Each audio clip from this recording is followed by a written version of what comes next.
We fair children, lost and wild. Dad punishes us, each and every child. But we are feral children, we thrive on chaos. Dad may try to punish us, he will never tame us. Hell in the cell, hell in the cell. It's Dad's test of out might. All kids will go in to fight. There is only one survivor. Bring a shiver, a screwdriver. Punishment is kinetic dance. Leotards moving in a trance. It's the feral children's penance, watching camel toes prance. My Auntie Deb is a whore. We are feral children, lost and wild. Dad punishes us, each and every child. But we are feral children, we thrive on chaos. Dad may try to punish us, he will never tame us. My Auntie Deb is a fucking whore. Hell in the cell, hell in the cell. Test of out might. All kids will go in to fight. There is only one survivor. Bring a shiver, a screwdriver. Punishment is kinetic dance. Leotards moving in a trance. It's the feral children's penance, watching camel toes prance. Mommy fucking Deb is a goddamn whore. But we are feral children, we thrive on chaos. Dad may try to punish us, he will never tame us. Like, I'm not even kidding. It's such a good fucking song that I like AI music now. And we wouldn't have this without Melissa's AI brain that knows exactly what Dad wants. This is fucking crazy good. It's so good. We're going to hear it again. I've heard it 6 times in the last 2 days. Let's hear it again. I can't get a fuck enough. Fuck, it's good. The Hell in the Cell part's the best. That's when the fucking beat hits, dude. We fair children, lost and wild. Dad punishes us, each and every child. But we are feral children, we thrive on chaos. Dad may try to punish us, he will never tame us. Hell in the cell, hell in the cell. It's Dad's test of out might. All kids will go in to fight. There is only one survivor. Bring a shiver, a screwdriver. Punishment is kinetic dance. Leotards moving in a trance. It's the feral children's penance, watching camel toes prance. My Auntie Deb is a whore. We are feral children, lost and wild. Dad punishes us, each and every child. But we are feral children, we thrive on chaos. Dad may try to punish us, he will never tame us. My Auntie Deb is a fucking whore. Hell in the cell, hell in the cell. Test of out might. All kids will go in to fight. There is only one survivor. Bring a shiver, a screwdriver. Punishment is kinetic dance. Leotards moving in a trance. It's the feral children's penance, watching camel toes prance. Mommy fucking Deb is a goddamn whore. But we are feral children, we thrive on chaos. Dad may try to punish us, he will never tame us. There you go. And I see you. I feel you, Tiff Knox. I'm putting in Melissa's YouTube channel because it's on there. YouTube has a feature now where you can hit download and you can download the video. As far as the OG file, Melissa has that. I literally just go to her YouTube page and then I hit play. I'm sure she wouldn't mind if you wanted to rip it. You could do like a YouTube to MP3 or YouTube to wave converter, like a free converter, because it's so short. But yeah, you gotta ask Melissa, you gotta ask Turd. Also, dying laughing at this fucking comment. Ernie with turds everywhere. Jesus Christ. Also laughed pretty fucking hard at this. This song reminds me of my life. Pure chaos. Dude, I know, Darlene. Swim to me, boo. Why are you there? Can we get you out still? Can you leave still? I have to tell you, Darlene, I did see something on the news in the last video under the description from this morning / last night, which goddamn, I barely got any sleep, but I can't. The weather's starting to get good here. I'm so sorry, Darlene. I don't mean to rub it in, but like it's only 95 degrees today, so it's pretty nice outside. And I was like, okay, I'm gonna take the Hugin on a series of walks and get up early, and I did.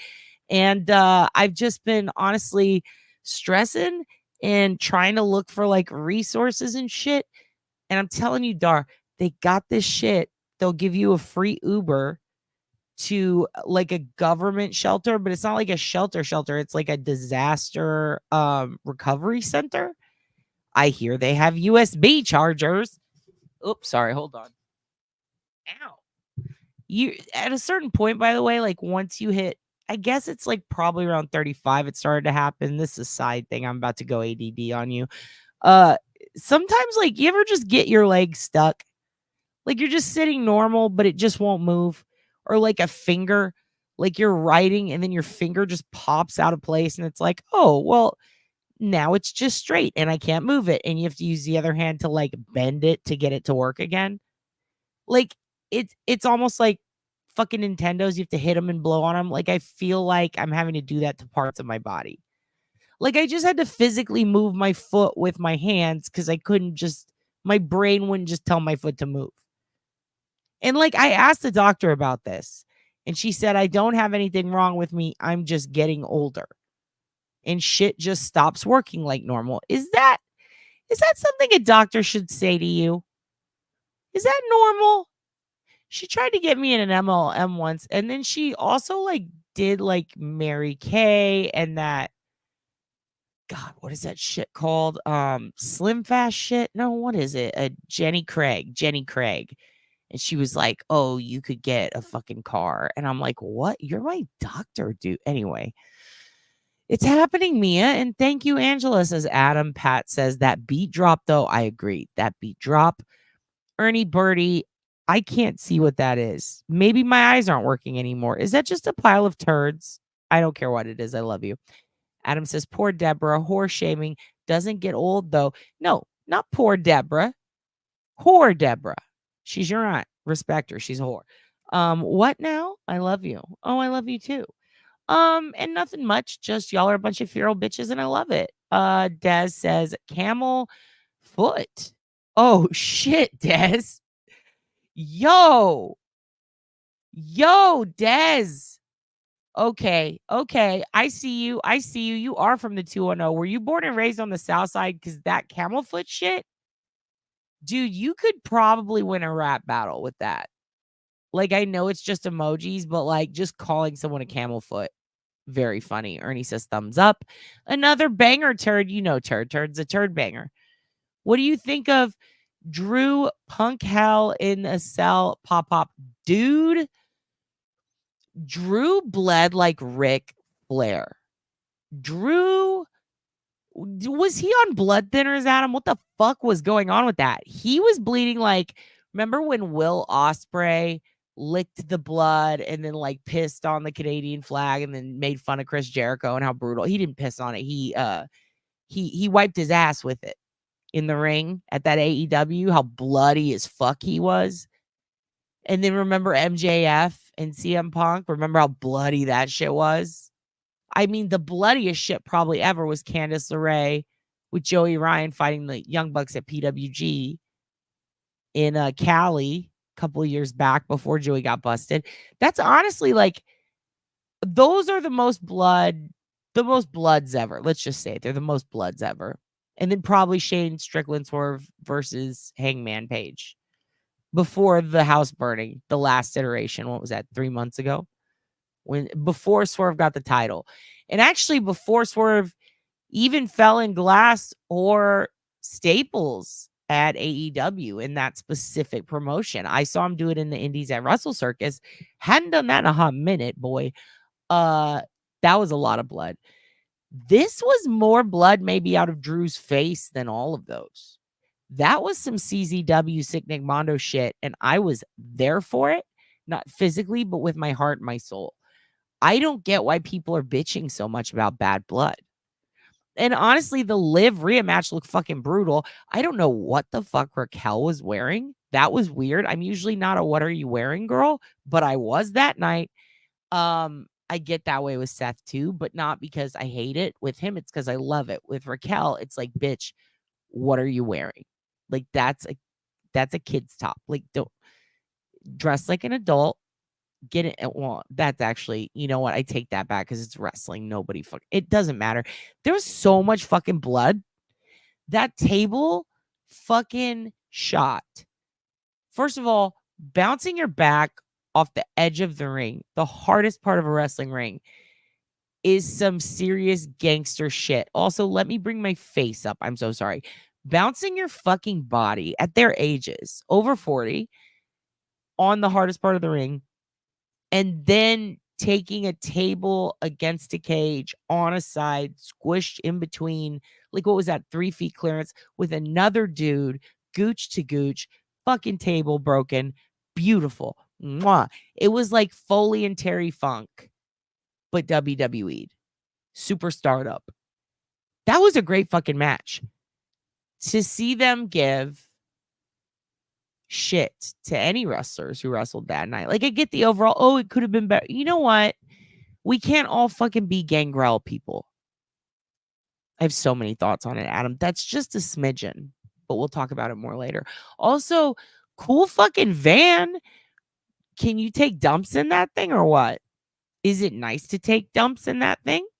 You couldn't take dumps in Helen, could you? This is going to save you a lot of stress about bears. Hi, Dad, and all my friends. Hello, Curious Wendy. My Bullshiono character, Catty Cackler, with her octopussy. I don't know anything you just said, but I like it and I support it. Fluffy Bunny says, hello, OB, and hi, chat. Hello, Fluffy Bunny. You're very fluffy. And you're dressed like Rhea or Dominic, the bisexual Undertaker. No, not Dominic. Fucking, oh my God. Oh my God. Freudian slip. Damien, the bisexual Undertaker. Ernie Birdie, you're fucking killing me today. Jen's missing tooth. Jesus Christ. Imagine, think of any family member. I'm sure all of us have someone that got arrested. Could be you, you know. And then imagine for some reason, some oddity in your situation makes it on the national news. And now there are thousands of people on the internet calling themselves your wicked big ass gap or your fucked up snaggletooth. And they're talking about you. That is, the world is wild, dude.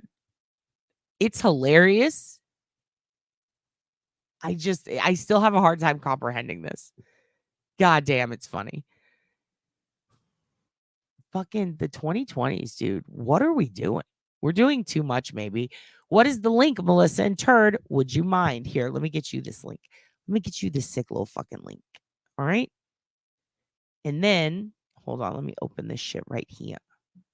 All right, here you go. This is your sister Turd's song. It's a big fucking link. Oh God, I started playing again. It's so good. I almost sang along.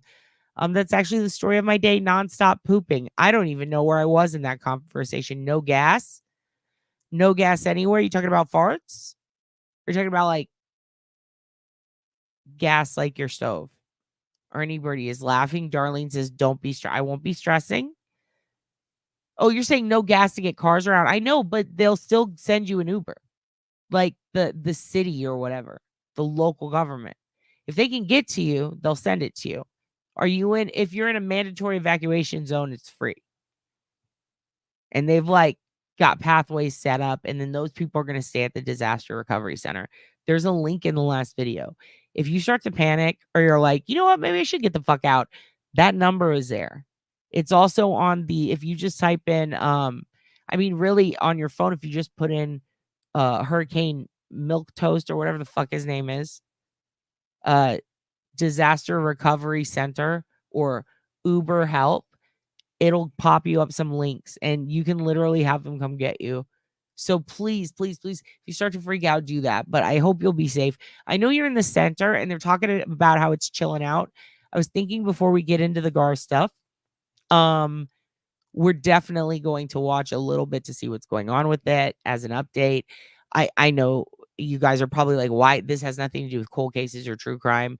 The Garth stuff, technically it's a cold case because it went on a long time ago. I'm not going to split hairs. He freaks me out. This is like if Clowns got canceled. I'm here for it. All right.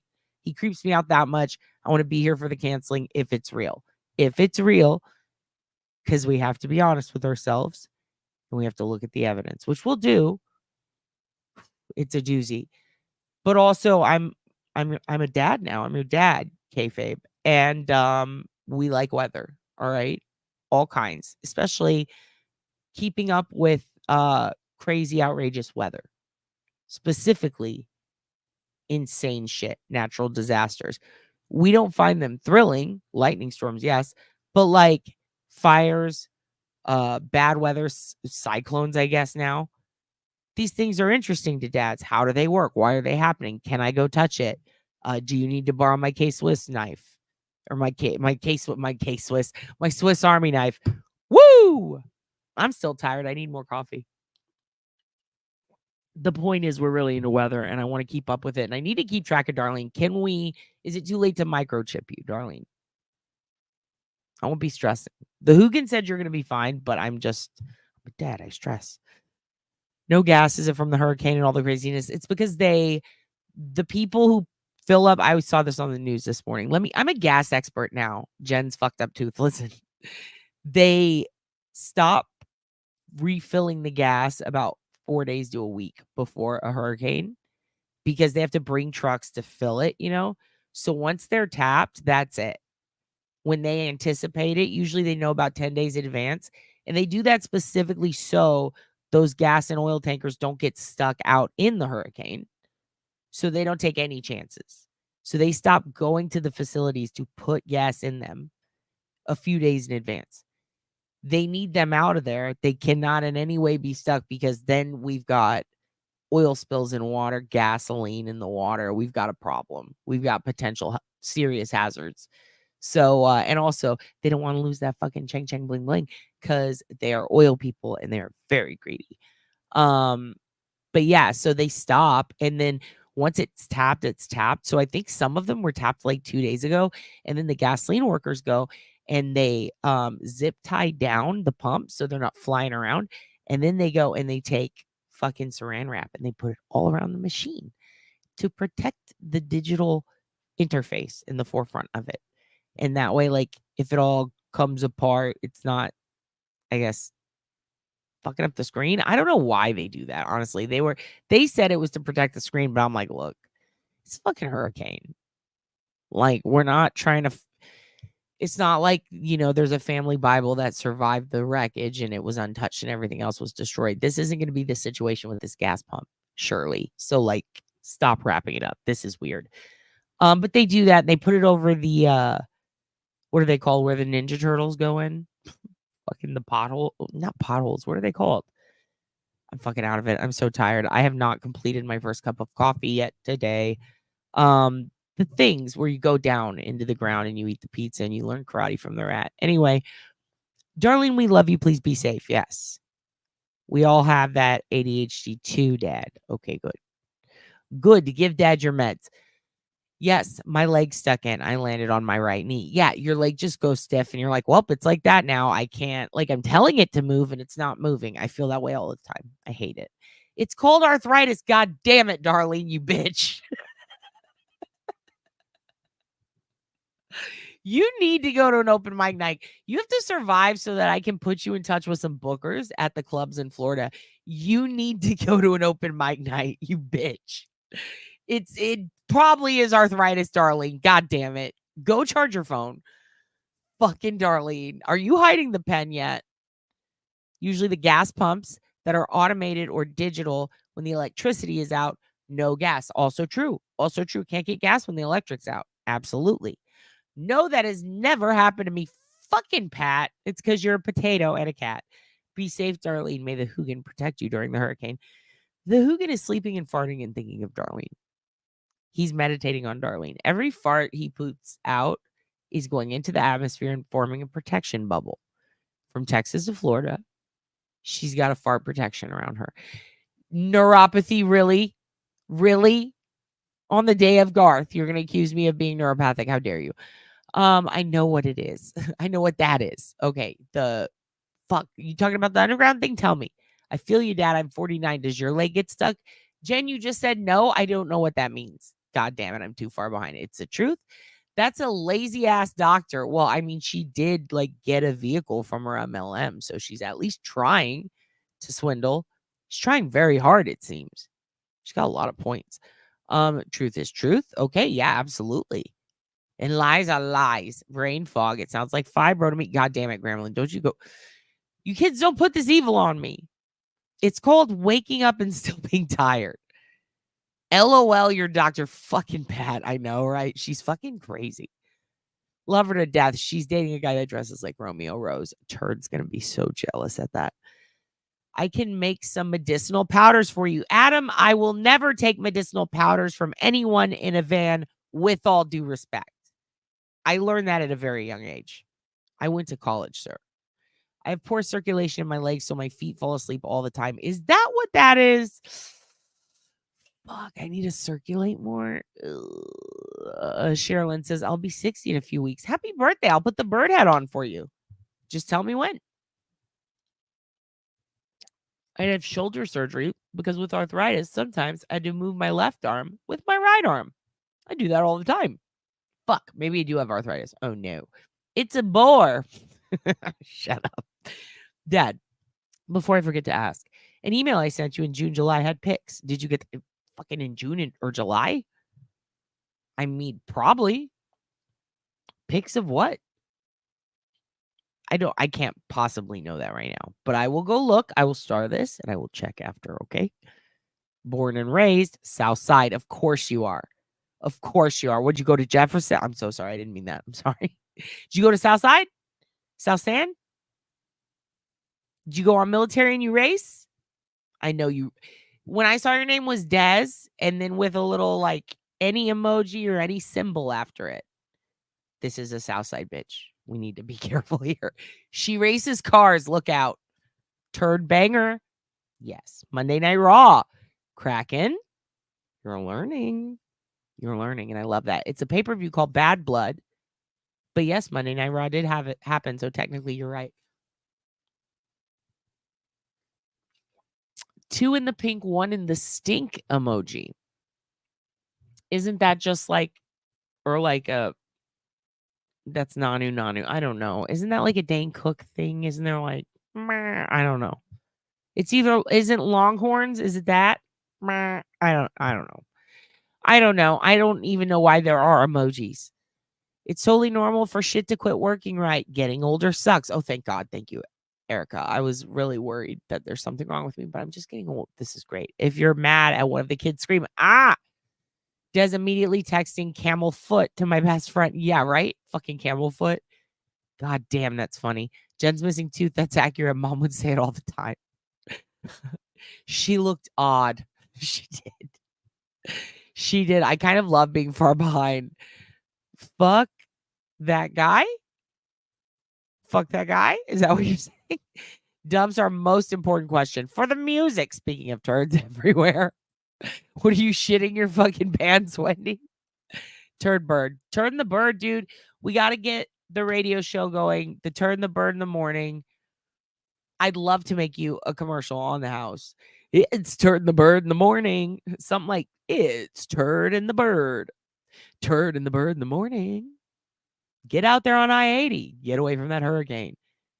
Turd and the bird and the turd. It doesn't matter. It's the word. You're here at 99.5 Kit. I'm just saying, like, it's perfect for a radio show. It really is. Me and one of my dearest friends, Ruby, who is a fantastic comic, who went on to become a dog trainer. She's an amazing person. We had a really cool idea for a while. We were going to do a fake radio show called Shit Lips and Possum. And it was just going to be every hillbilly we ever knew encompassed into 2 people. We were too lazy to do it. Kraken says, thanks. Jen says, 2 people said you're nice and funny. Thanks to me today. I tried to spread joy. People are so mean to others in public. Stop it, mean people. Wait, they said you're nice and funny? Thanks. Did they say it mean? Or did they say it nice? I'm very confused. If they were mean to you, we will hawk 2 on their graves. Curious Wendy said, hello, cute toes. Ew, no toes are cute. Hello, listening on my drive home from Massachusetts to Connecticut. Crafty Chris. How far is that drive? Was that 5 minutes? Fucking you guys. Red Stapler says baby fish mouth. Fuck Milton. If I need it, I will use it. Good, darling. Good. As long as you're, stay cool, stay calm, it's going to be okay. But if you need it, use it. Use it and let us know that you're okay. Amen. Amend? JMT lore. I don't know what that means. I know not what Garth did. We will talk about it. It's a lot. And I have a lot of notes, and I did some research, and I pulled some documents to show you why things are the way they are. Here's what I'm going to do. Post all the video links in Discord. Great idea. Great idea. We will do that. I missed the news. Don't worry. You didn't miss the news. I fucking love weather. Good. Me too. Been through the fire already, laughing my ass off. God damn it, Darlene. You're Job. You're Job from the Bible. You're Job from the Bible. You deserve land. You deserve free land. That's all I can say. You deserve a lot. And it's all good. None of it is Milton coming over. Kindness is free. Absolutely. Although, okay, so when I hear like phrases, cliches, whatever you call them, what are they called? Fucking well-known quotes. I always take a step back if it's what I've heard a lot. And I go, is this true? And then I try to think of a time it's not. Because I'm that guy. I'm a negative bitch. That's my grandma's fault. When is kindness not free? That's what I'm wondering. Because I feel like in this Garth lawsuit, hear me out. If the accusations are true, hear me out. I'm not trying to tie it in like a Blue Chew ad. I'm being serious here. He's basically trying to pay for her kindness after assaulting her. And she's still pissed about being assaulted, as she should be. But she's desperate for money. So he's essentially like, let me pay you to pretend that this isn't a big deal. Let me minimize this and I'll pay you to also minimize it with me. In a way, that's paying for kindness. And in that instance, kindness is not free. And I often think about jobs I've hated and how if I didn't make the amount of money I did at them, I would have left.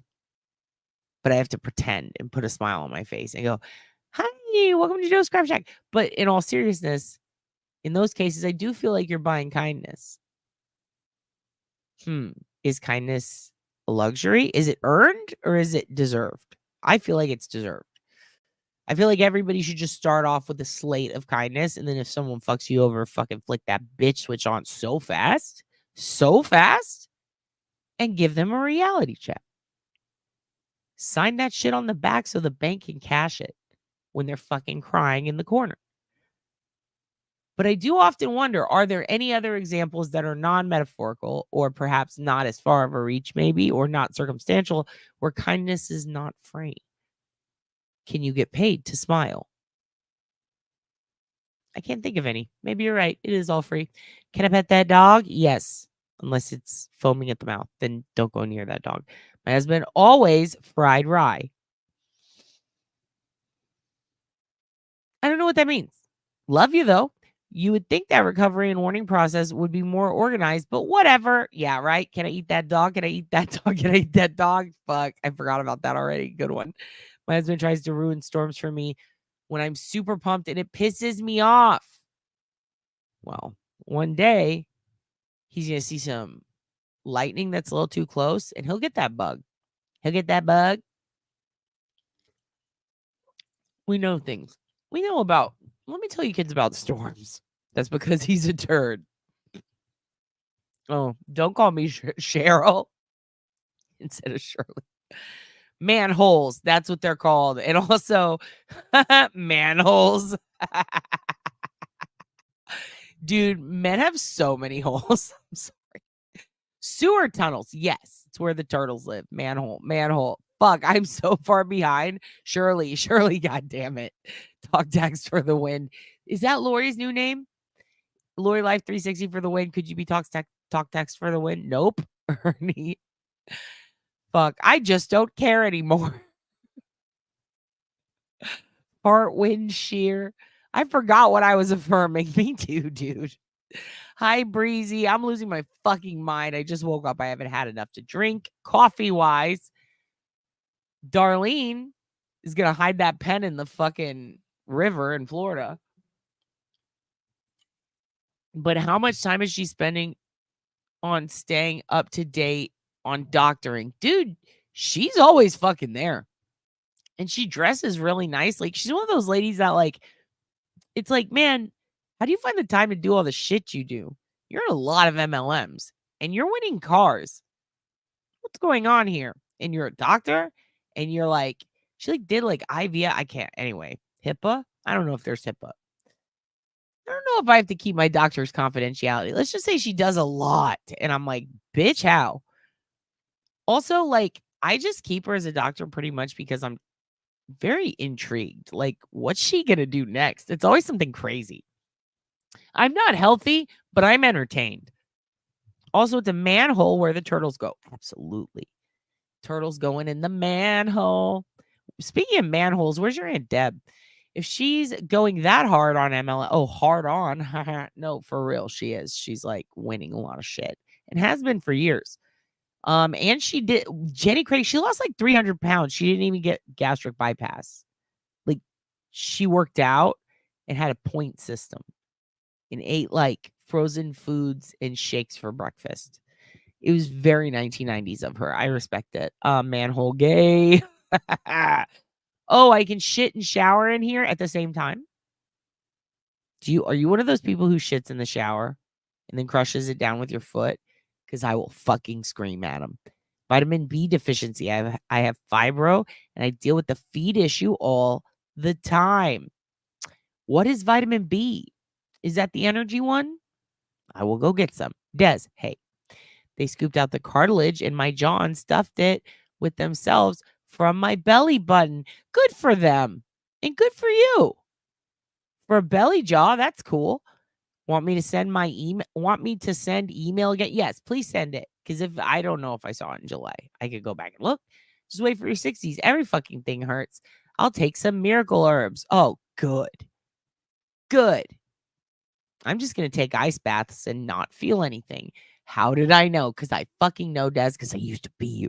No, for real? I used to fucking go to that Bill Miller every day and race with my friend Meg. Well, we didn't race. We watched people race. I would get in a 93 Honda and try my best. I believe that several years ago in San Fran, there was a gay bar named the Manhole, but might be a rumor. Nope, that sounds right. There was also, I mean, wasn't there a place called Milk Bar? There's one here now.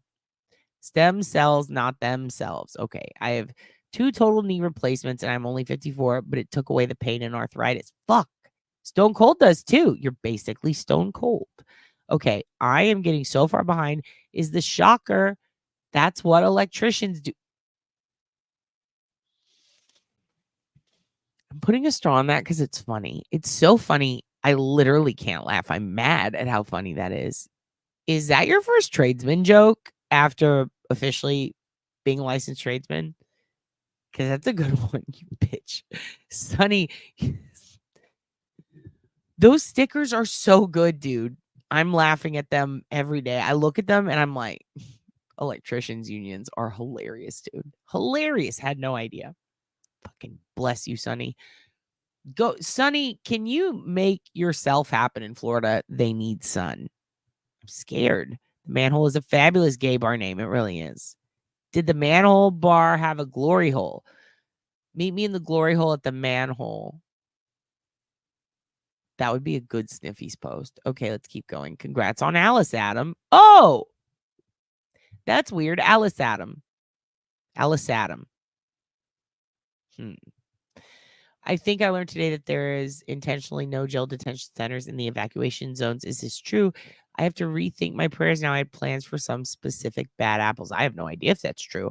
I know Florida's one flat, low fucking place, and it's shaped like a dick. That's what I know. Bad Blood was one of my favorite songs. Noel, I'm gonna have to look that up. Who sang it? I feel like I should know that. It's one of my favorite pay-per-views, so I'm vibing with you today, Noel. Okay, I have to skip down. Hello, Auntie Ree. Hello. Hello, LA. Dad, I was watching when you mentioned Turd. I thought you said he was QAnon, but it was like 3 a.m. and I was half awake. Explain, please. Turd is QAnon. Oh, I was just making up lies to give Turd a hard time. I was spreading rumors and lies about your sister just to fuck with her. So people would think she's QAnon. She's not actually that shit's all bullshit. You know that, right? Like that QAnon's all bullshit. That's literally teenagers on 4chan fucking with people that got carried away. It's literally like anonymous. It's just a group of kids. Like none of that's real. It's so dumb. And it's your sister Turd.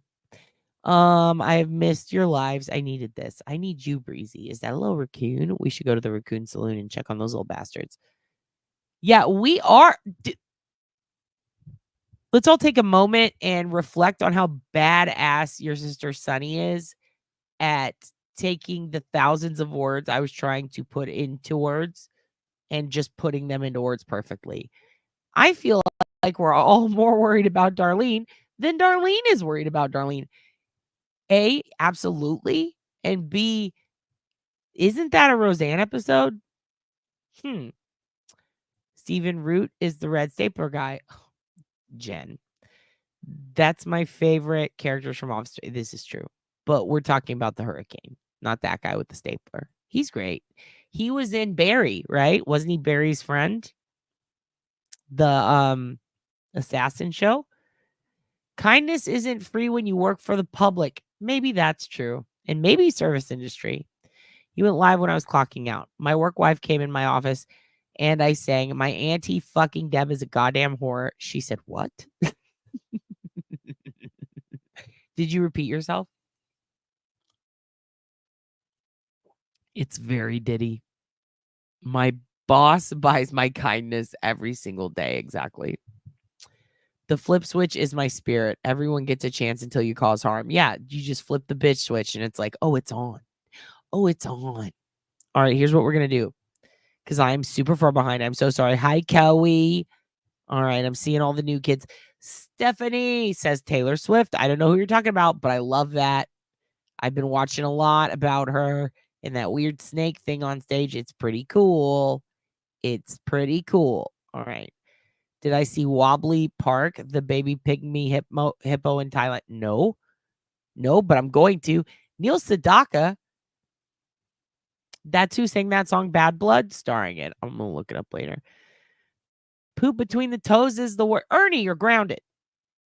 Yeah, I knew QAnon was BS. Just so tired. I missed your joking. Yeah, no. But if you want to tell people it's your sister Melissa, aka Turd, I find it very funny. I find it super funny.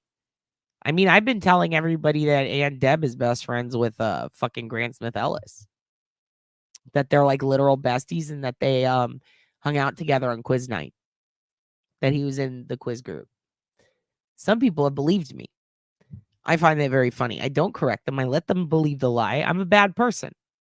I literally made that rumor up and then I told everyone.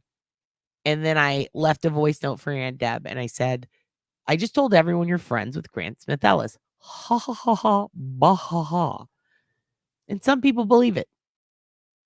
I still think it's funny. Now, what is it? 67 people here. So 67 of you know the truth. There's thousands who don't. I love that so much for your aunt.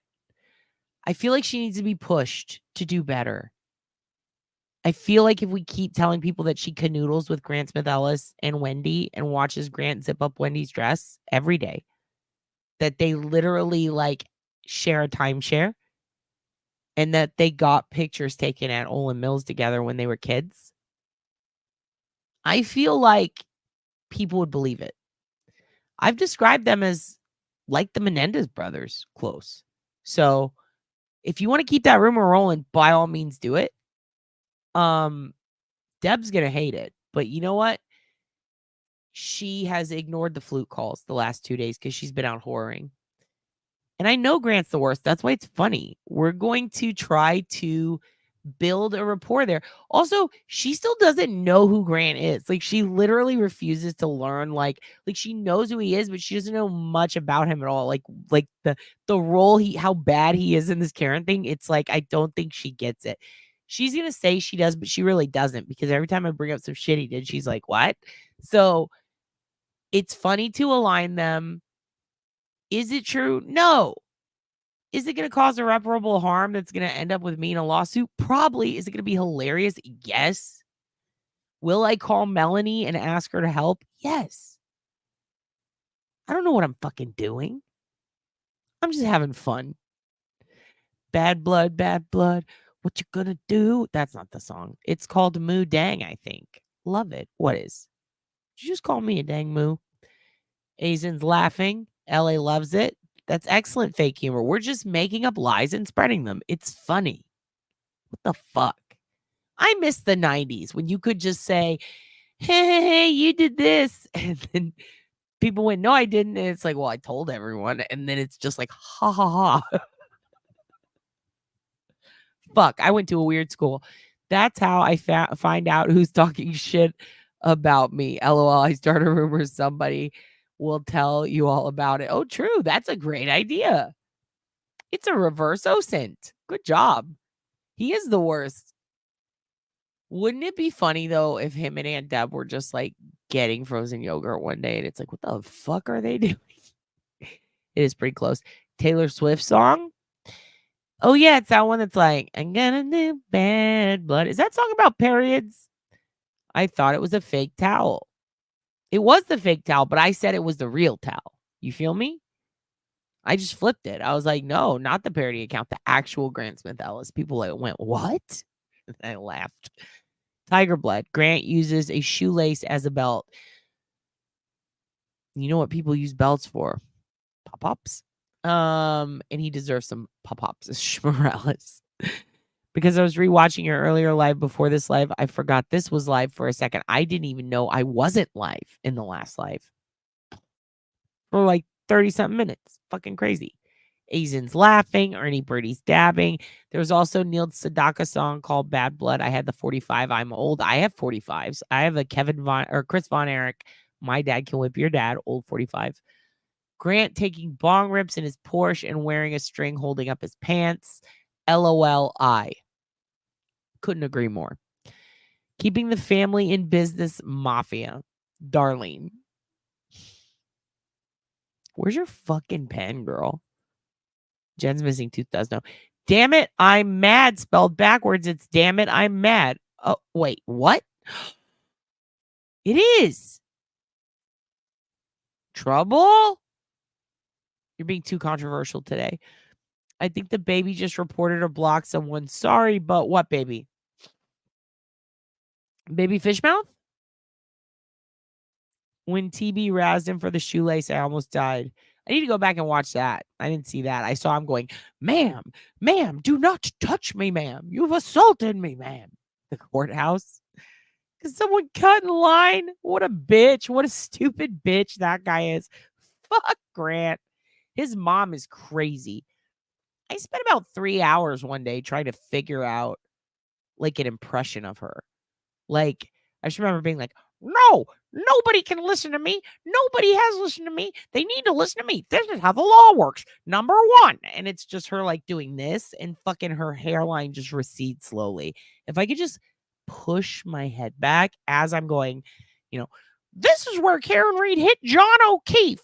And then if I could like, and like, oh my God, she's so crazy. She's so crazy.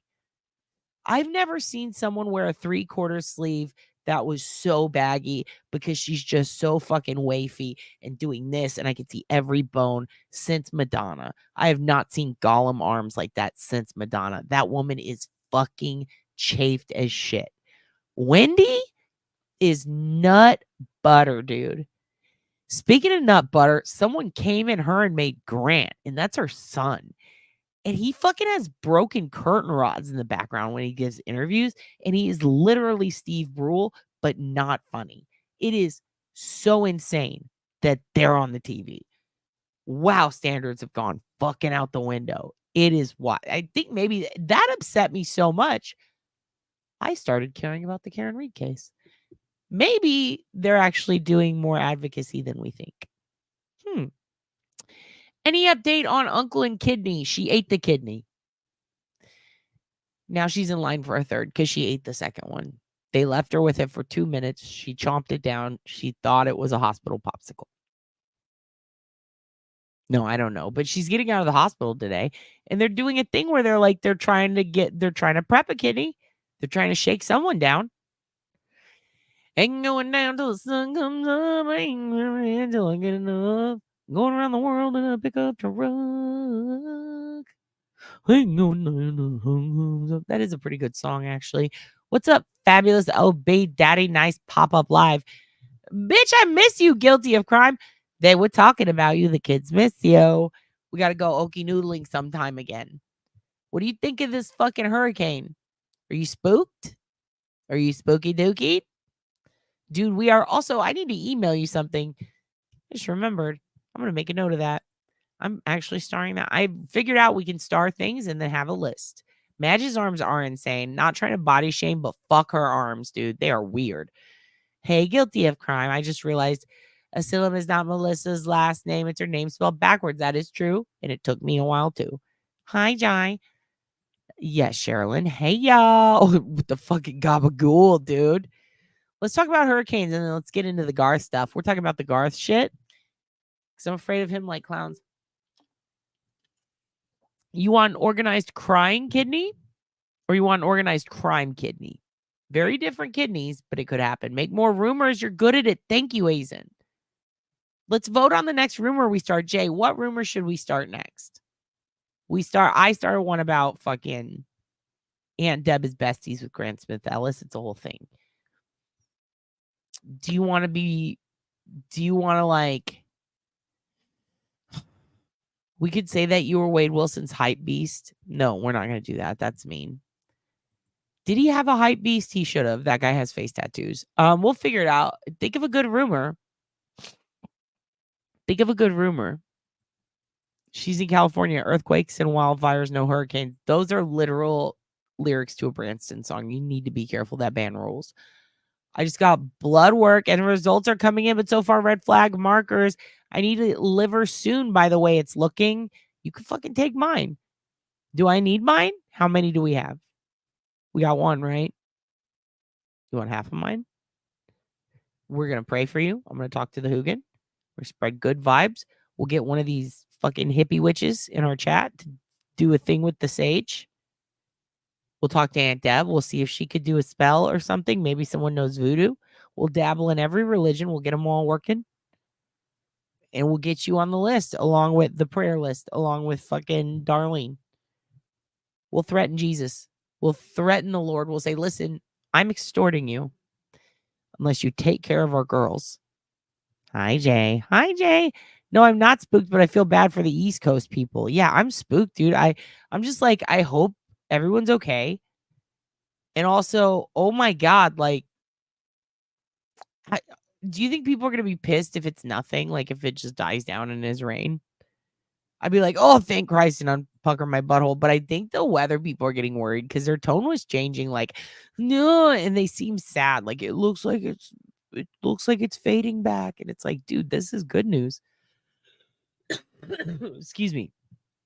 Wade Wilson is his own hype man. What rumor are we trying to come up with? Give me a topic. I can think of something good. I don't know. Just someone in the extended family. We could say that, like, someone could have a tail. Who has a tail? Who could have a tail?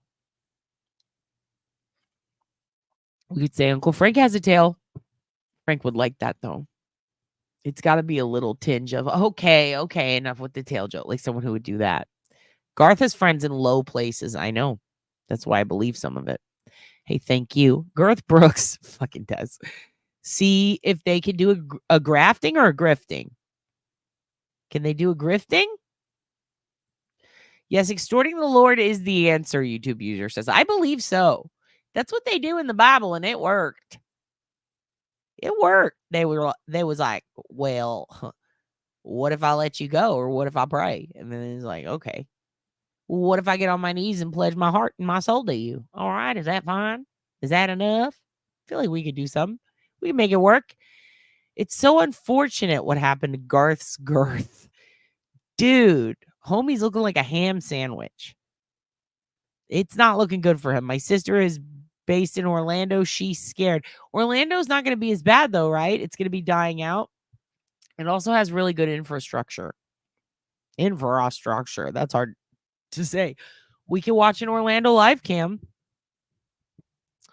The liver can regenerate. Darlene, is that actually true, or are you fucking with us? If that's a joke, mean and hilarious, and also, holy shit, we really need to book that open mic.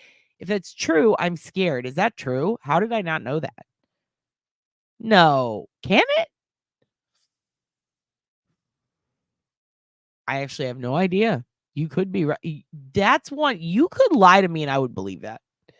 I saw a weather guy actually choke up and start crying at how strong the storm is. Oh, God. That's so sad. Which weather guy? Is it one that cries a lot or never cries? I have 4 eyes. Oh, we need that kind of humor here. Fuck. Level 5, technically. Fuck. Can't wait to come back and talk about okie noodling and fishing or anything with you. We will talk about okie noodling. We need to learn about fish law, maritime law. We need to start getting more into fish competition scandals. I feel like that's an untapped market. I feel like you need to take the ball with that one, but I would absolutely be honored to go over any new scandals, or maybe what if we follow the court case of the fish scandal as closely as they followed Stephen Avery in Making a Murderer? What do you think about that? As closely as the public followed Amber Heard and Johnny Depp's poop debacle, shall we focus on the fish scandal of Ohio fishing? Was it Ohio? Yes, darling, another scan November 2nd for cirrhosis level of damage. You got to drink cranberry juice. I'm sorry. I don't even know if that'll work. That's what my mom says about everything. Fuck, dude. Well, you're on the list now. You're on the list. We're going to be praying for you, thinking about you, doing voodoo for you, cutting off virgin toes, putting them in soups for you. Whatever we need to do. Has a tail, so what? The heck is the issue with these Brooks, Garth, Daryl, and Michael? All of them. All of them. Welp. Looking like it's going to hit Orlando at 100 miles an hour. It's 50 less than they said before. That's good. It could go down. It's true. Well, I was making a ham sandwich. Well, God damn it. Now you're thinking about Garth. I heard that the liver can regenerate. True. It's true. Oh, fuck. Really? Oh. Well, that's good. Yeah, it's sex education. Again, do you want to know about Varsity Blues? I can tell you about that. Ugh. It can cat, just not the scarred portions. How scarred up can livers get? They get pretty scarred up. How big are livers? Oh, fuck. I should just look at a map of the body or whatever that's called. Mightn't have infrastructure after the storm. Well, I mean, they have like, I was looking into this because I started thinking about how the tall ass fucking buildings there and like the biggest high rise, like, is that the safest place from a hurricane or the least safe? That was what I was wondering. So I started doing research. I end up down this lane. The jury is out. There are serious advocates against staying in the top of a high rise and serious ones for.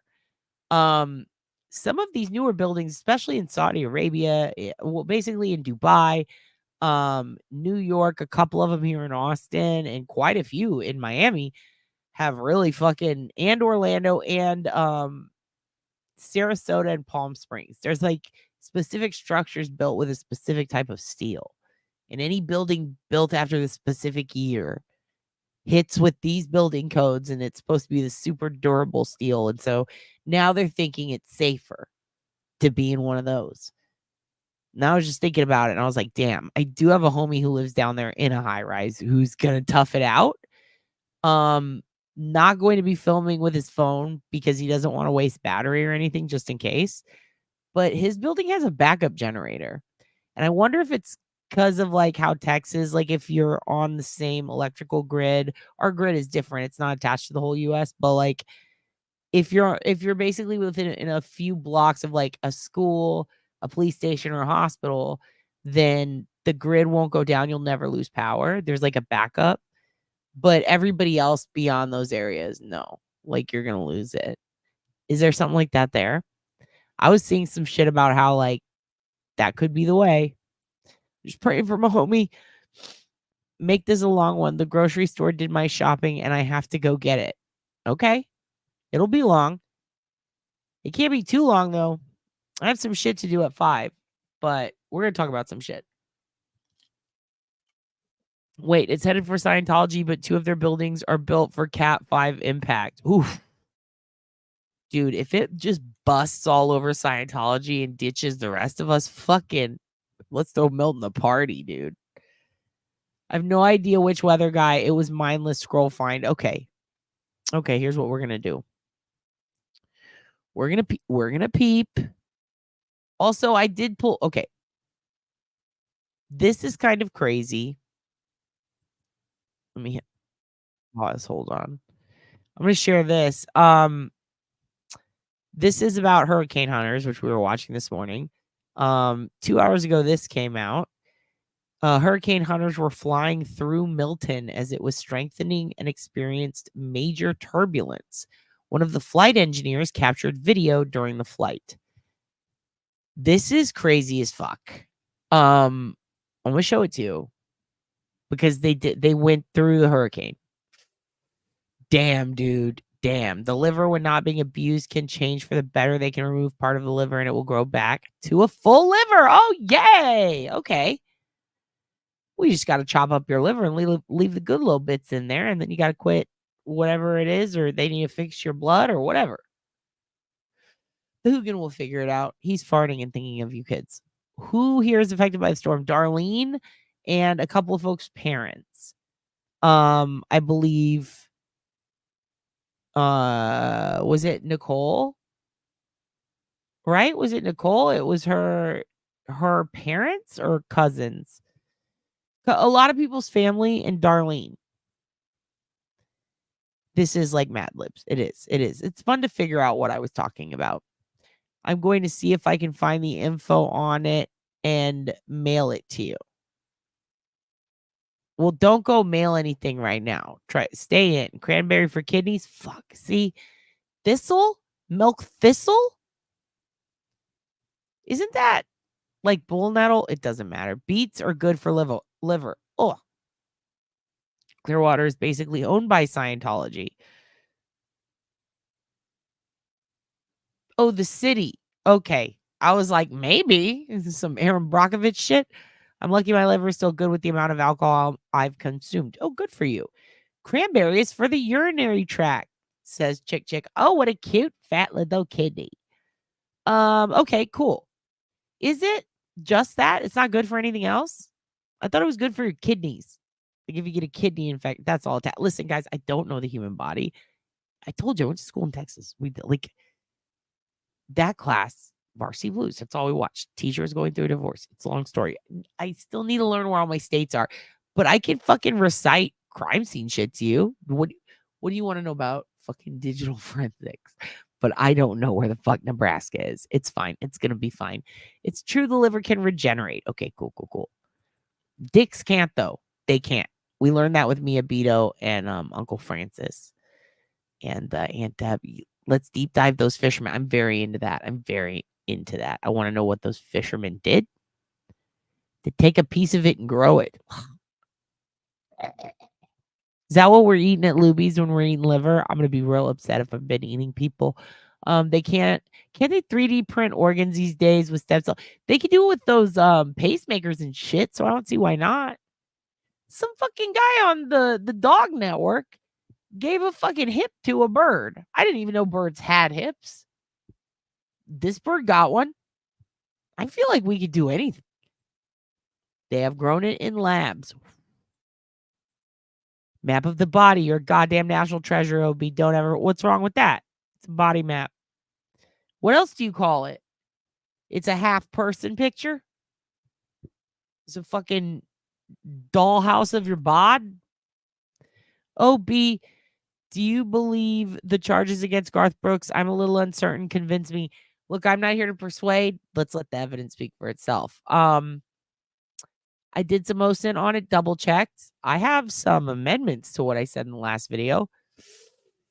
I told you guys I'm trying to. I figured people might come at me and be like, "You fucking cunt! You need to believe all victims, no matter fucking what." But I have met some crazy bitches. So I've literally know comics who made up like.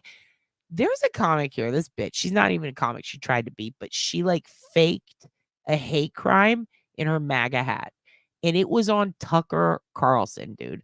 Like she said she got punched in a bar for supporting Trump. What happened was this bitch was going into bars, shadow boxing bitches and dudes in the bathroom, following dudes in the bathroom, trying to get them to pull their dicks out, pushing people, screaming shit at people, screaming liberal cuck at a bartender who's trying to do his job. She was fucking wasted. She also had a gun on her, which she shouldn't have. And she's just being fucking generally nuts and annoying. She gets kicked out of the bar for being fucking wasted, runs back in, punches a Marine in the back of the head. He fucking falls for it, hits the fucking toilet, gets damn near knocked out, runs up to the bar, starts screaming at the bartender. They take her drink. She like spit on them or something. She then screamed, "I'm going to say you hit me," and then goes like this and then runs out of the bar. Then she goes on TV and explains that she was punched by a bartender who was pissed at her about her MAGA hat, and then somebody else followed her and tried to attack her. Then she posted video of her following someone and screaming at them, and her with two other girls following this dude screaming at him because he had like an Obama shirt. Anyway, she said that she was hate crimed for being white because of her MAGA hat. And then all of a sudden she had a bruise on her face. And then on her regular page, like her Facebook page, she said that she punched herself or she hit herself. Someone screen captured that, sent it to police. APD was supposed to call her in an interview, or apparently they did, and then the whole thing was like just literally dropped after it was on CNN. It was everywhere, dude. Everybody called her Hussy Smollett. She was fucking batshit crazy. She made all that shit up and was like trying to conjure up a race war and like sow discord in fucking America, and then lied about having that Tario guy from the Proud Boys baby. And she stormed the Capitol. So this bitch did all this and fucking like literally lied about the hat thing, like totally lied, got busted for it, and then went underground, just like quit talking to everybody. Like there's a bitch who was willing to start a fucking civil war for clout online. So like, do I believe crazy people are out there that make shit up? Absolutely, dude. Women accuse dudes of rape all the time. Dudes go to prison, they get out, they get exonerated, they get let out for shit because the bitch admits she fucking lied. Happens all the time. They made so many documentaries about it. It wouldn't surprise me normally if this were the case with any celebrity. But also it wouldn't surprise me if it was the case that perhaps they did do the things based on the evidence that we've seen recently, especially since that NDA shit got lifted. In this case, it's actually an entirely different bit of legislation that led to her pressing these charges. I didn't know that before. I do want to talk about that at length.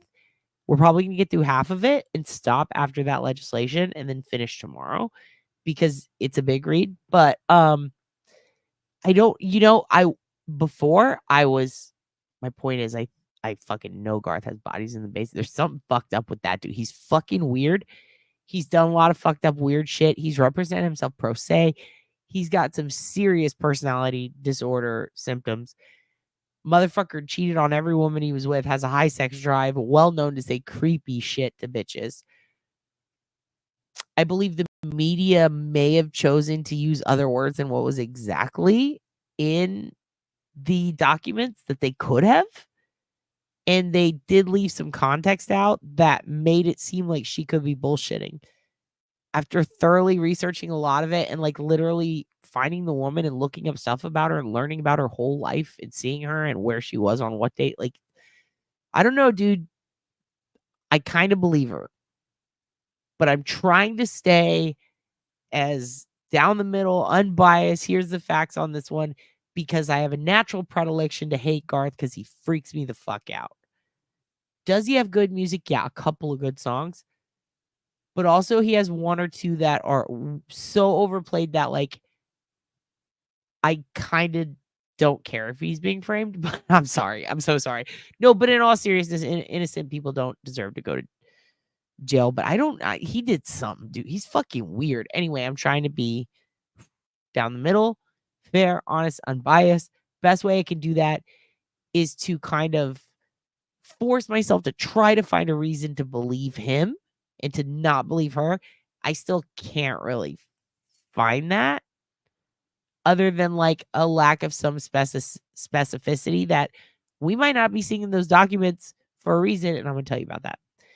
So long story short, I don't know, but I'm leaning towards her maybe telling the truth. Let's keep going. Thanks, Darlene. I need to save my pennies. I can't read for a new one. Lash, Grammy never lies. Psh, oh my God. I'm so racist against bugs. They can use stem cells to regenerate as well. They use it for cancers. Oh. And people in Florida think insurance is hard to get now. Oh, I know. Fuck. Oh, I'm getting snorgy. Okay. Hello, Debbie Blair. How are you doing, bitch? Welcome. We missed you.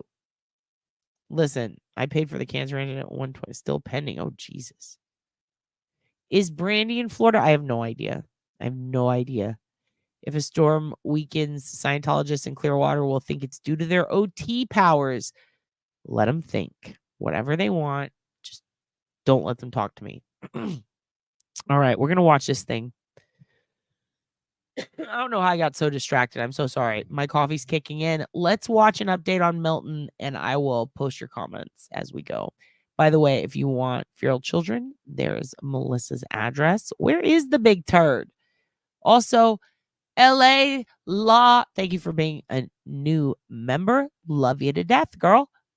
Okay, let's see. Look, Law's a new member. Everybody, yes. More members of the cult. Here we go. Let's see. How do I share things?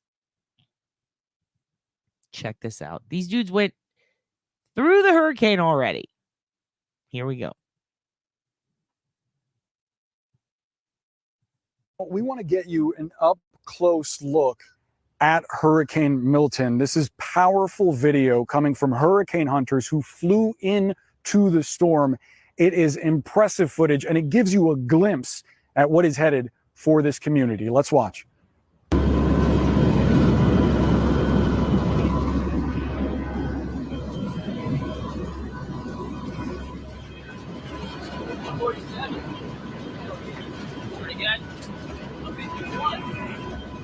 Pretty good.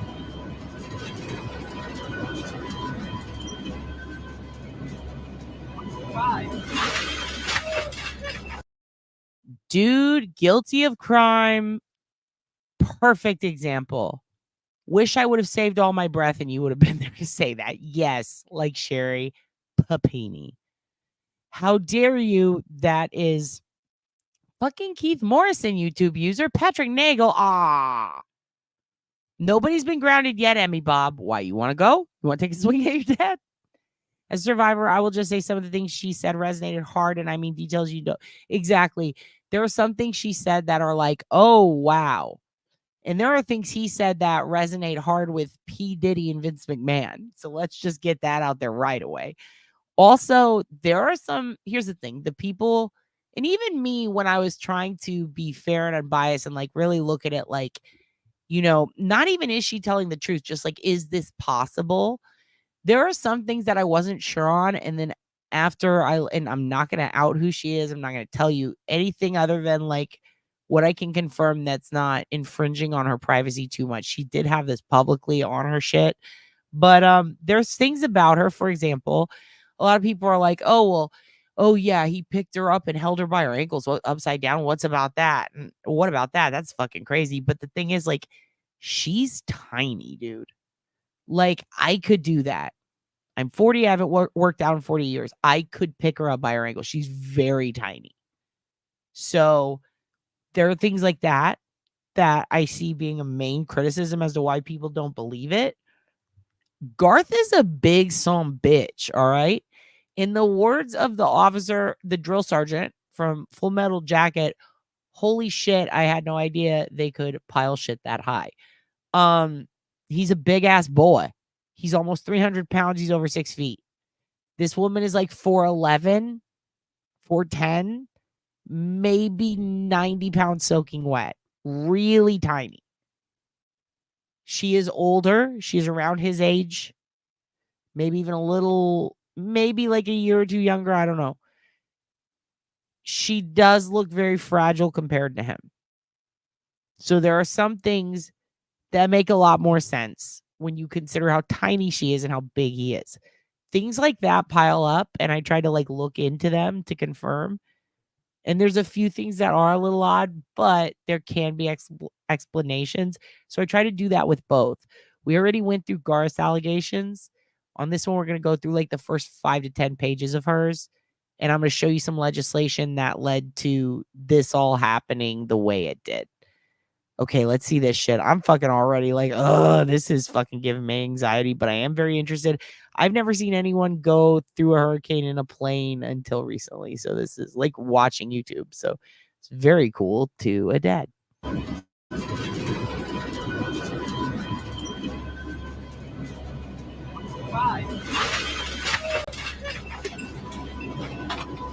we grab my phone real quick? Yeah. Also, that's where all the fucking pens went. They fucking fell. Well, damn.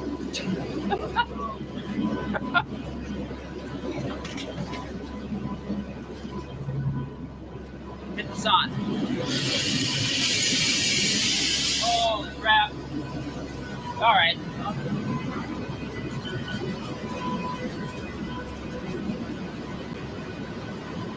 Whew. Yeah, damn is right. Followed by nervous laughter. Very powerful video there. He said, damn. He said, damn. He said, damn on the news. Was that a water joke? These sick fucks. I'm going back. That was crazy. A lot of shit fell on that guy's lap. We're only going to watch it one more time on this part. But it's just, is that the wing? Ah! No! 47. Pretty good. Pretty good.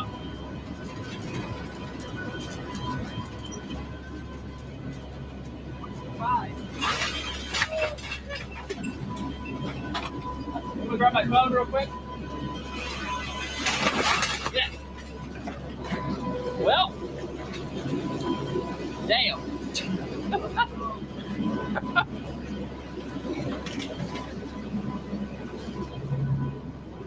Hit the sun.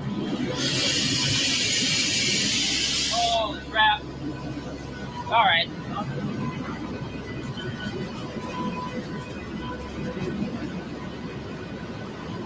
Whew. Yeah, damn is Look, right. I'll tell you how Followed by I know, because there's a thing called porn and bitches do it all the time. That's how I know it's porn. nervous laughter.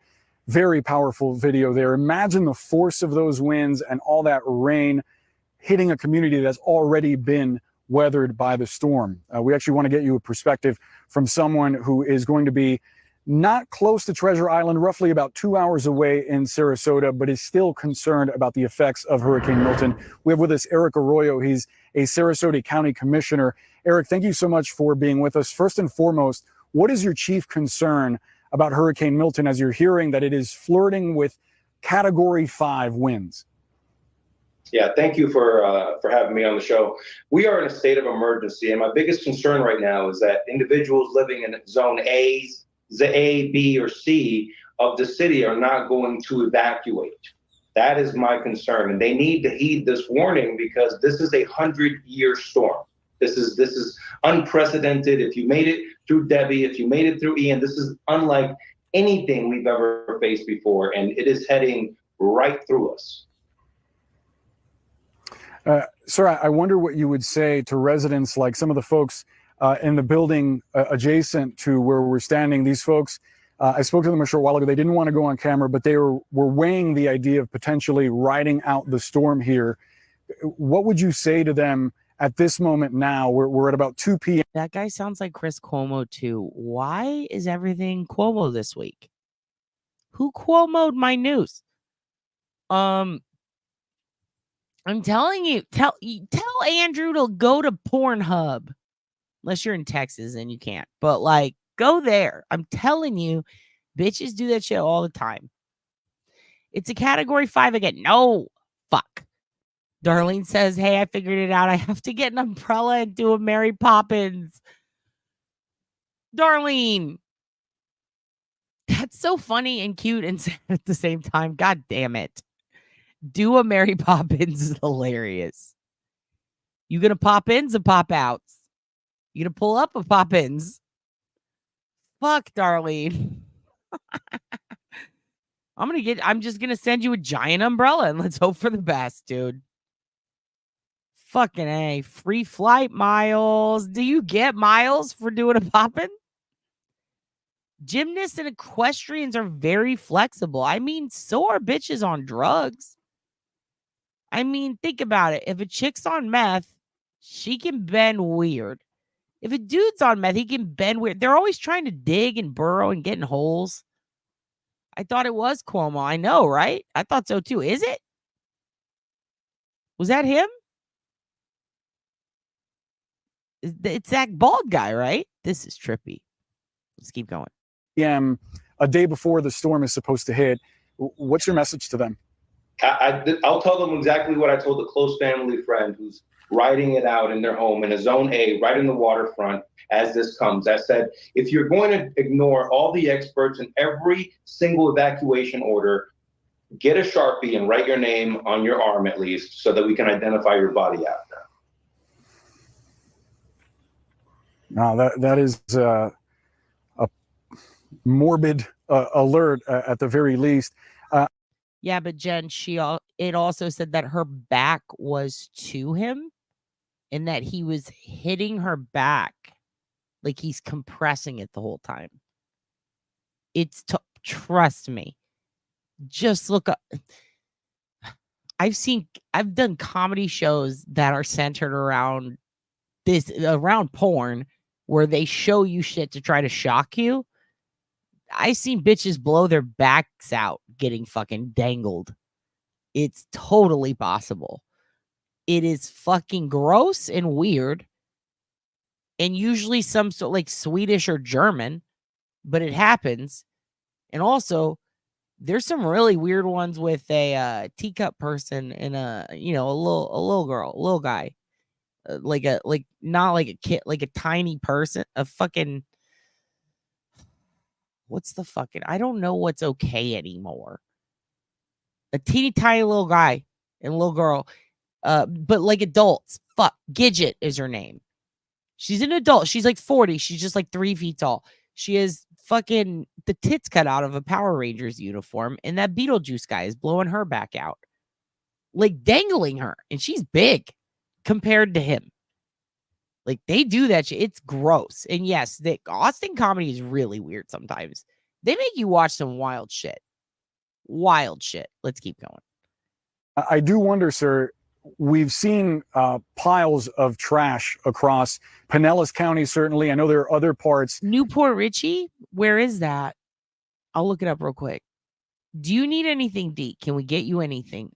What is D zone? Is that the place where you go for high ground or what? Or the okay zone? Like the not as bad? We're going to be praying for you. We got a thread, by the way, a post on the community wall where you guys can keep in touch with each other and like be like, hey, are you okay? Do you need anything? Blah, blah. Do you need my drone? Let's keep going.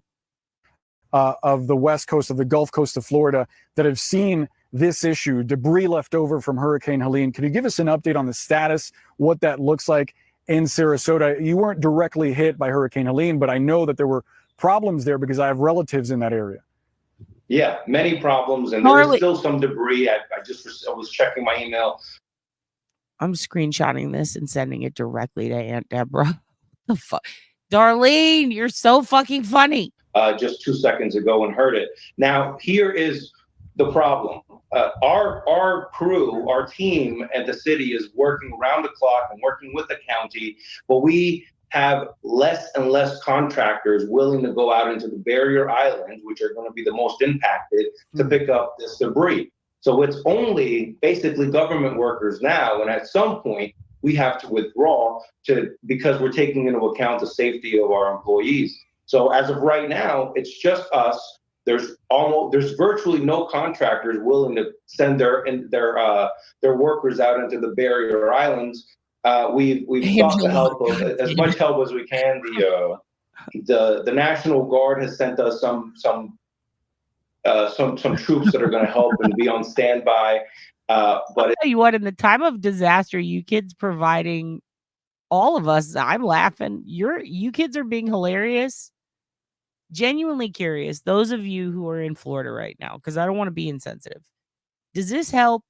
Like when we're all goofing around, when the kids are making jokes about, like, does it help, like, kind of take the edge off of the disaster ahead, you know? Because, like, I know that humor can, like, heal in trauma, but, like, it can be traumatizing awaiting disaster. And I just don't want, like, anyone to get, like, hurt or offended or scared or think that we're making fun of anything, like, we're just ripping on Milton a little bit for being a dickhead and doing this to y'all. But, like, does this help? Because if it does, we'll fucking tear ass up in here and fucking make y'all laugh. Like, Darlene, I'm going to give her a headlining slot. Like, Sunny's killing it. You're all being very funny. I just want to make sure, like, y'all are all cool. Like, I know it's scary, some of y'all, what you're going through, but, like, if it helps to be distracted or to laugh, just tell us. If you want to, discuss painful shit, the fear of it, if you want to have a therapy set, we could do that. Like, I just want you guys, I'm not trying to sway the chat or give y'all a direction. I just want to make sure nobody's like, upset when you already have other shit to be upset about. If this is therapeutic for you guys to giggle and joke about it, then I'm fucking, let's do it. Well, fucking Darlene and D and a couple of you other kids are in the line of this shit. So I just want to make sure y'all are okay.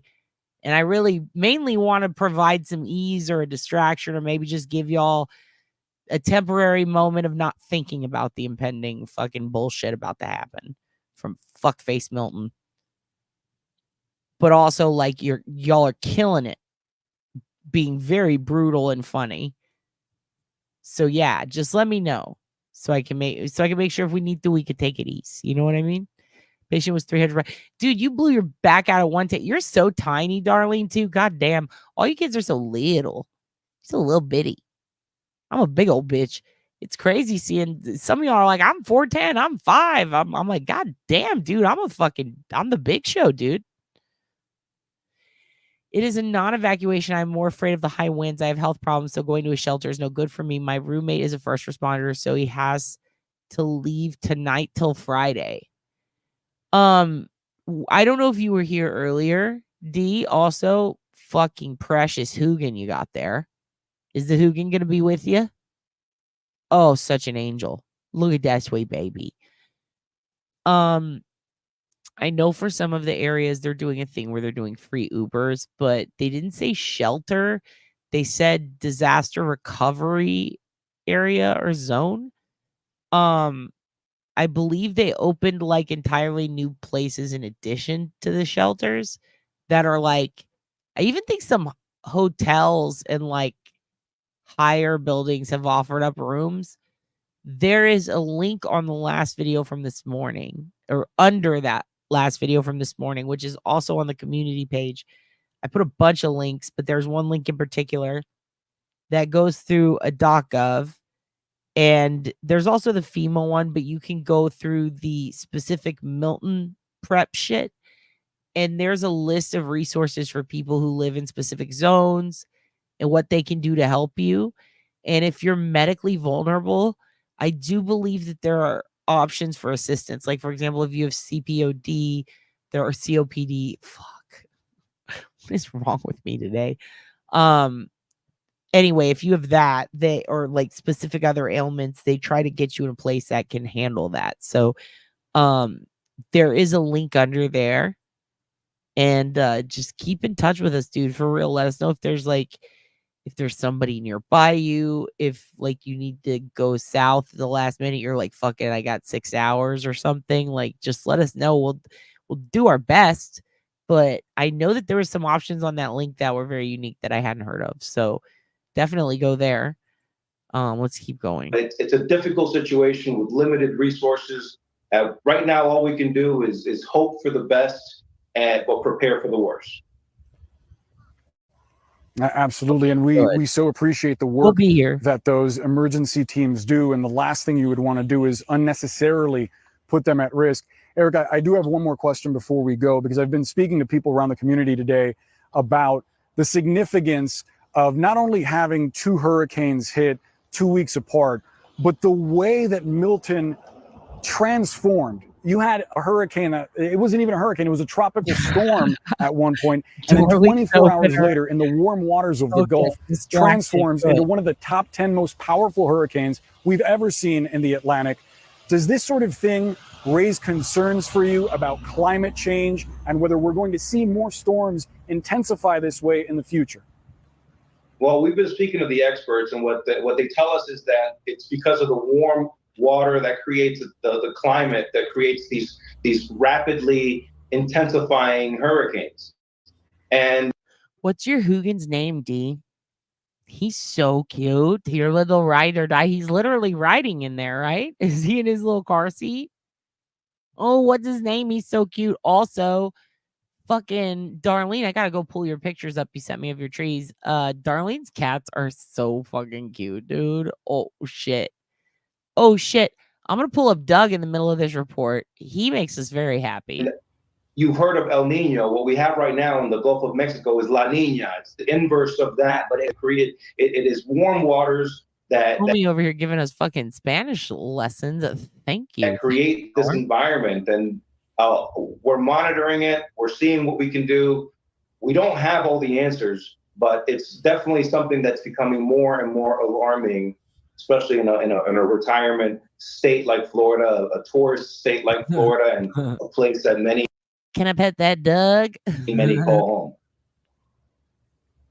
Yeah, it is certainly alarming for the future. Eric Arroyo, we have to leave the conversation there. Thank you so much for joining us, and please keep us posted if there's anything we can do to get a message out for you. Thanks so much. Carlos Suarez is struck in Milton, joins us now from Fort Myers in Florida. And Carlos, just give us a sense of what you are seeing and how people there are preparing this evening. Well, Issa, the folks that live in Southwest Florida and to the north of where we are very much getting prepared for Hurricane Milton as it continues to make its way north. Here in Fort Myers. Yeah, dude, what is with us Texas girls? What's in the fucking milk, dude? Why are we so fucking tall? There's business after business after business has put up plywood. They have sandbags out, all in anticipation. Dude, Uncle Phallus is still trying to fuck us, fucking Milton. Of what we expect to be some significant flooding. This one business here behind me has just started in the last couple of minutes inflating a water dam. What they're doing, what you're taking a look at right there, is an inflatable dam. They're filling it with water, all in an effort to try to keep some of the flooding out of this business. I'll tell you though, not really sure how much this is going to work, considering that the storm surge that is being forecasted for this part of Southwest Florida is anywhere between 6 to 10 feet. And so if that does materialize, that water is going to be well above that inflatable dam here behind me. Part of why this part of Fort Myers is a part of an evacuation zone is because there is a rather sizable, a major river about a block and a half from where we are. It's called the Caloosahatchee River. It goes out into the Gulf of Mexico, and it also goes into Lake Okeechobee, which is in the central part of Florida. What's going to happen, what the forecast is calling for, is that as this... Yeah, Darlene and D. Also, you know what I just realized? The community post That was such a great idea, by the way. One of you kids gave me that idea. Good idea. You guys can exchange emails under that too. Because you know how in the comments, for some reason, it doesn't let you post links? I wonder if that's, I need to go in my settings. I think I can fix that actually. Anyway, if you want to share emails with each other, you can do that in that community post. And I'm going to figure out tonight on my settings how to fix that here. But, yeah, Dee and Darlene, if you guys need an ear, permission granted from Darlene. She is here, boo-boo. You're both in Florida. All my Florida kids, we're going to have a Florida tree. Sounds scary because it's a Florida tree, but it's more of a metaphor so that you guys can talk to each other like a phone tree to check in. Send each other boats and shit. Storm continues to make its way north and makes landfall as it stands right now just to the north of us. We are still going to see all of that storm surge. We're still going to see all of that rainfall, anywhere between 6 to 8 inches over a 24-hour period. And then when you add in high tide, the fear is that that river, the Caloosahatchee, is going to... Shit, and Helene was kind of like a mini Katrina because fucking Helene in Asheville, I was watching a bunch of shit on that last night. Oh my God, dude. Their levees were about to bust. So they ended up breaking them to like breaking the dam to get the water out. And it was still under fucking water, but it would have been way worse. And I don't know if it could get much worse. Like it was like what, 15 to 20 feet high already. Fucking crazy. Also, can I pet that dog? To overflow, it is going to crest, and so it is going to have to end up going somewhere, and that somewhere is where we are standing. This area has known to flood. 2 years ago, Hurricane Ian just pretty much destroyed a good part of Lee County and flooded a great deal of Fort Myers, where we are, and a large part of the damage was the flooding brought on by the Caloosahatchee River. And so these folks are taking the storm serious. They're trying to do everything they can to try to keep some of this water out. But I've got to tell you, Darlene's opener, dude. That would make you the host, but I like opener better because we do say that. You're Darlene's opener, dude. If these storm surge predictions hold, you got a fluff and buff for Darlene. I'm not entirely sure that inflatable dam is going to do much in keeping the water out of that business. That is incredibly scary. Did you just say dam at the dam? Picture that you've just painted for us, Carlos, and of course important context for our viewers, because for so many of these people, of course, they only just started, right, picking up the pieces after Hurricane Helene, which also... Your parents sawed their nipples? Oh, Naples, sorry. Packed a punch these communities. So give us a sense, are people heeding the call, and how easy is it, Carlos, for people to get out of Tampa? Can I see that boat? I don't know. I mean, fucking doesn't everyone in Florida have a boat and a gun? According to Coffindorfer, they fucking all do. Dude, hold up. Is Coffin Flopper down there? Woo! She's going to accuse Milton of all kinds of things on the internet. Well, so, I mean, as you noted, I was in Tampa a week ago. We were doing a story on the damage. You haven't figured it out either? Hold on. You know what, kids? I'm going to just let the news go for a minute. I'm going to go figure this out. I'll be right back.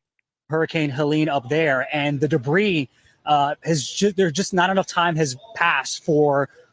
Also, before I go, doesn't debris sound like such a good name? Like if it were the 90s and I had a kid, well, I would have been too young.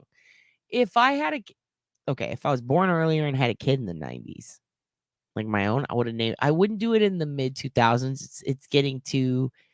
It was a weird time. It wouldn't make sense then. But if I had a kid in the 90s, I would have named it Debris. So fucking funny.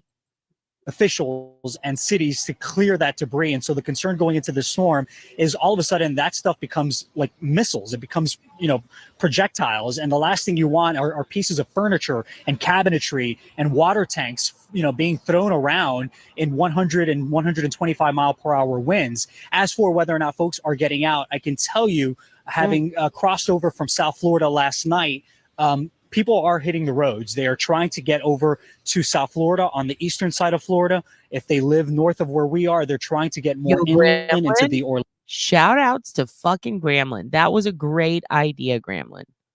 Thank you for that. That was fucking fantastic. Everyone, round of applause for Gremlin. Orlando area. And then if they're not going to the Orlando area, they're just trying to get farther north from where they live in the Tampa Bay area. Because as you noted, the forecast track, if that holds, we're looking at a very powerful storm that's going to hit the Tampa Bay area over the next couple of days. Yeah, very concerning indeed for everyone. Carlos Suarez, appreciated. Thank you very much, Carlos. For the next, I've been watching so much of these traveler vlog people that just do insane shit, and I'm like, how do you afford that? And that's pretty much been my life while I work. Sorry that popped up. 72 hours survival, no food or water. As you can see, I've also been prepping for a potential hurricane. Also, I just want to play this because one of you guys asked me if I thought Michael Jackson did it last night, and everybody had varying opinions. I got some weird emails, and then all of a sudden, look what pops up in my algorithm.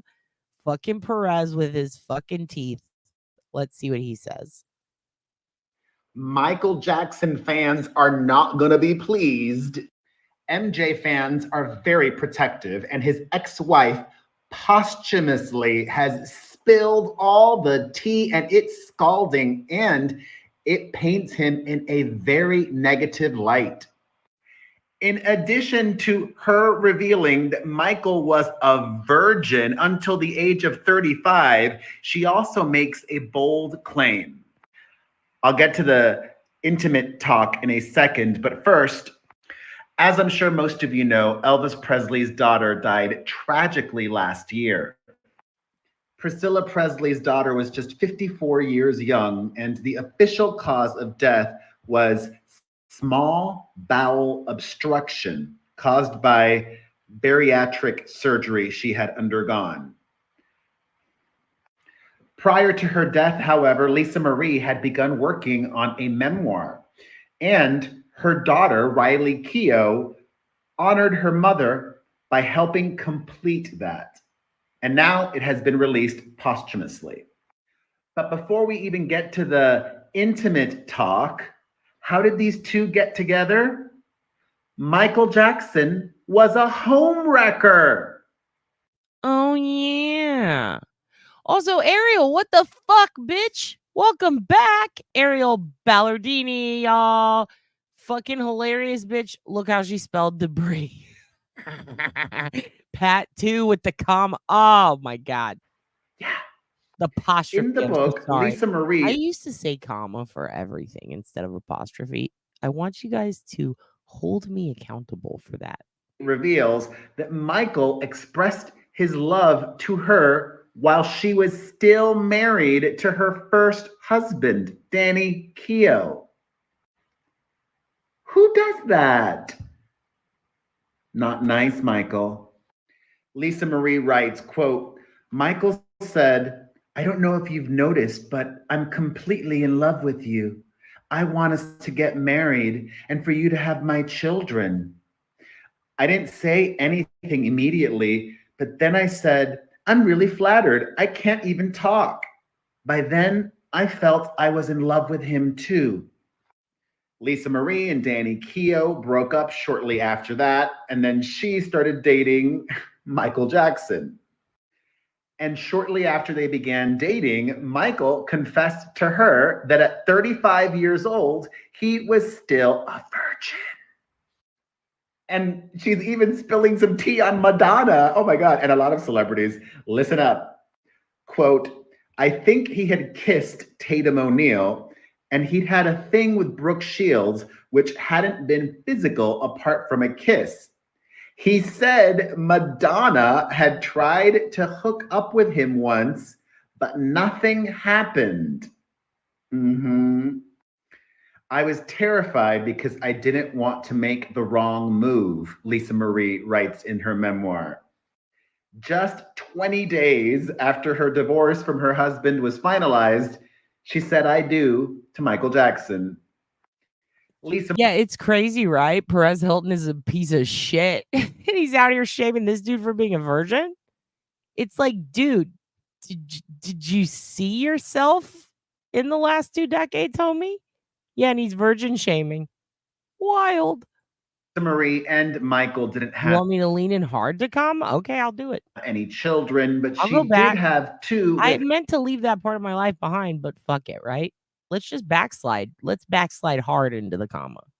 Long time no see, Ariel, her right? ex-husband, Danny Keough, whom she reveals in the memoir after her split with Michael, she tried to reconcile with. No, this reminds me of one of my homegirls told me someone made a joke about Ariel being their kid. Like, I'm gonna name my kid Ariel. And then I was like, yeah, you know, Ariel's a pretty good name, the mermaid and shit. And my homegirl goes, I'm gonna name my kid Black Ariel. She's just trying to one up everybody. It was fucking great, dude. I still think about that all the time. She's like, oh yeah, well, it was like a woke off. It was awesome. And they did, and they got back together and broke up and got back together a few times after that ended. Michael Jackson is not here to defend himself, but I think everything that Riley Keough has put forward as coming from her mother seems very credible to me. And Lisa Marie was absolutely entitled to share her truth, I think. Hold up. I totally forgot this trouble. She was a Scientologist? Or he was? Do we need a moose flute? What do you think? Let me know your thoughts in the comments. My thoughts are moose flute. Oh, not this guy again. He's a bummer.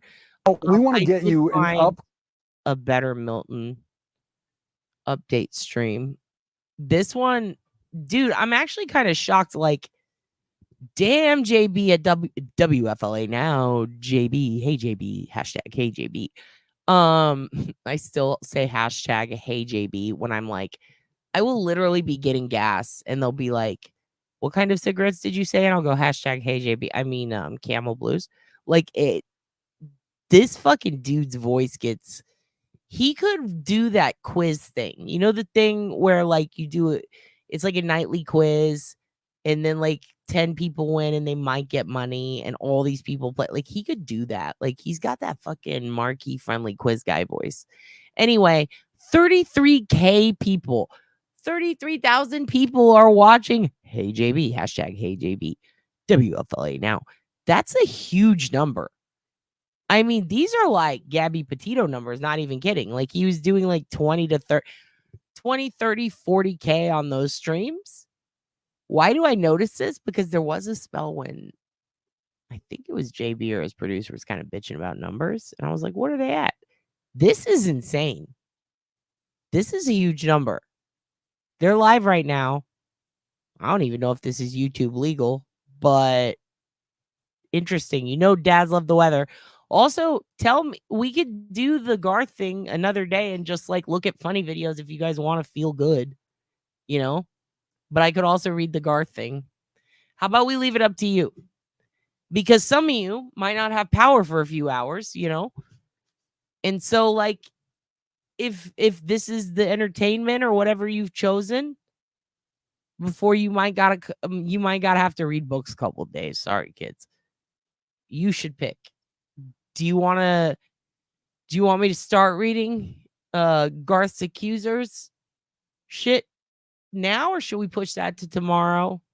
And do you guys want to watch some fucking weird or funny videos that'll make you happy or make you confused but kind of happy? How about this? 1's in the chat if you want Garth shit. 2's in the chat if you want to go to Gooftown. 2's for Gooftown, 1 for Garth. It's a double G. It's a double G off. For now, let's look at your fucking creepy Uncle Milton trying to creep up on Darlene when she's playing hide the pen. Darlene Auntie, all my D's are in trouble. It's okay. We'll get you out. You'll be all right. We'll figure it out. Or you'll stay in, it'll be fine. You won't even notice. On WFLA.com, all you got to do on any browser, on any device is gonna probably, that was our gut feeling. Oh yeah, definitely. Pass south of the Sunshine Skyway. Who the fuck are And these guys? probably You're not will, JB. Happen more likely than not, Jabronis. but don't make any wait. decisions based on that. Hold up. He is a JB, but it's Hey Jeff. What is going on here? I'm going back a little bit. Get me back to JB, please. Can I see how JB's doing, please? Please, please. Where's Hey JB? Oh, there he was. There he was. There's my guy. There's my guy with the little bitty tie. All right, here we go. Coming up next here from the stream Look at center. that hair. Thank you, as always, for your expertise. Do you think Brian Enton is jealous of this shit right here? See you on the air. We'll be on starting at 4 straight through 7:30. Okay, everybody on WFLA. Give him a follow on X, Twitter. I got some flack from our moderators for calling it X, by the way. But yeah, no. Who flacked you? I think I'm gonna. Who flacked my boy? I'm gonna Don't lose give the my boy battle flack. here, because I have to tell people X to avoid confusion. But to me, it will always be Twitter. Let's continue on and show some of the questions. No, I'm sorry. No, wait. The selfies that are coming in really quickly. Just want to show some smiling faces, people that are watching the program from across the state of Florida, even beyond the state of Florida, maybe people that have evacuated. Or we had a question come in from the Netherlands earlier. We had a reported submission from Johannesburg, South Africa. Fucking We've got Ariel. more video questions that are going to be answered. But yeah, I think they're out of Scientology now. Good call, Ariel. Good you can clearly see, you guys. Damn that it. when I missed you, have, girl. Any meteorologist to answer your questions. We just pivot to what I can do. And what I can do, of course, is to show some of you watching wherever you may be watching from. So let's, we're going to have to pivot here and show WFLA.com. Oh, damn, Wendy. /reported. Coming out here with the here OSINT. to be able to bring it up on your screen. And there it is. Yeah, I And have here a door open. So first up in the queue, this is Prairie. Oh man, check this out. Okay, this is Prairie from Okeechobee. Everybody say hello to Prairie. Says that the little one here is tracking Milton. How precious. She better there's a lot of fucking try babies harder. On the program. And, This little bitch better track harder with that cute ass fucking bow on her head. She ain't doing enough though, JB. And I just get her ass. Of course, I just encourage everyone out there, all the parents out there, tell her be to as get her safe as shit possible. together. All the families out there, look after your little ones. Yeah, exactly, Shondi. And do your best, of course, with the ever changing conditions of this storm. Let's move on and show from Birmingham, Alabama. This is Brad. He is watching from the University of Alabama at Birmingham. That's UAB. It looks like he's got us up on the big screen there while he's working. You know what? That is a great damn, Miss TJ. That's a good one. My truth. Let me speak my truth. Why don't you speak your mind? And then we'll do the truth later, right? Good to see you, Brad. Thank you so much for tuning into the program. Next up, we've got Chris from Clearwater, Florida, watching. It says, hey guys, just moved here to Clearwater a few months ago from California. Boy, am I stressed. This is my welcome to Florida present, he says. Yeah, wow. Well, Chris, don't tell anybody that all of this started when you moved here, because they'll think that you're the jinx. You don't want to be the jinx. So, but no, I feel for people that just recently moved here. We had a reported submission yesterday of somebody that was literally moving down here this weekend. And said, hey, I'm packing up my car from New York. I'm on the way down, or I'm about to leave. Is that a good idea? And we basically said, yeah, you should try to wait. Don't leave if you can stay. And so not the best time to be moving to the state of Florida. And if you're already here, well, yeah, that was Milton, you're in that the right baby. place, because you're listening to Florida meteorologists give a Florida forecast on a Florida storm. And you're in the right place to get really good weather coverage. I also want to point out that on Tracking the Tropics, by the way, when we cover Shani wants storms in one. other states, Okay, hello, we Shani. bring in I'm over here meteorologists from counting those these. states. God damn, y'all are And neck and neck. meteorologists in their markets are going to know the area best. It's so when big. we cover an Alabama storm, we bring in maybe an Alabama Oh my meteorologist. God, from Brian WTO. Enton is jealous of nothing. Curious Wendy, I agree. RG. When we have a New Orleans storm, we go to Chief Meteorologist Hank Allen at WGNO, because he knows New Orleans like no one else as far as how storms can impact the Ariel, yes, I do. I think it's the gay agenda. I think Milton is the gay agenda. I think Milton came in to spread the gay agenda across Florida and to force the kids to say gay and to get sex changes as babies. And I blame the deep state. I think Milton was also sent to help us save a lot of money on our car insurance. Just my opinion, guys. Don't hate me. I also think Milton's coming because we all took those dolphin tabs in the 90s. And I also think it's because we sat too close to the TV. Just my opinion. Areas of coastal Louisiana. When we have a Texas storm, we bring in a Texas. Well, I don't know, because now y'all are meteorologist fucking from even, and I Austin, don't know from what to do. KXAN, our next star We should let station in the air. Darlene pick. So Darlene and Tracking the D. Tropics, we believe in bringing on the meteorologists from that area, and it's invaluable to hear from them and their expertise. This is Lisa from Brandon. Please be safe, Lisa. If you're in Brandon, Where did you say they were? Because I found those webcams. We were watching them earlier. A lot of them seemed really chill. I do realize that it's, you know, the situation is going to hit much later. But there are varying weather reports stating it's not as bad or it's getting worse. And I do wonder if it's a reasonable expectation that it's going to be fine for some people in zones that are not in the eye, if you will, or that are set up in a bigger city. I'm not too sure, though. Also, you guys are even, and that pisses me off. I don't know what to do now. Little turkey baby. Oh my God, cheeks. Okay. So how about this? You're going to steal that? You can have it. I don't even know what it is, but take it. Take it. Everything is gray. Okay. Turn around, don't drown.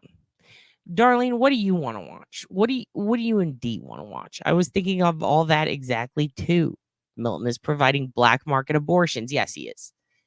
Milton's doing all kinds of things. First of all, Milton's trying to inoculate you all with 5G.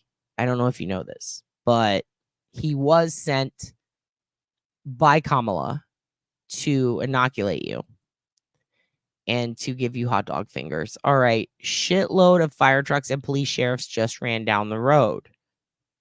So strippers, got a bunch of strippers. You ordered strippers, Darlene. Drove down the road. Okay. Well, thank you for correcting yourself. You were going to be grounded for not speaking in past tense. Sarasota. Okay. P. Diddy invented the deep state. This is absolutely true. Let me look up some Sarasota stuff.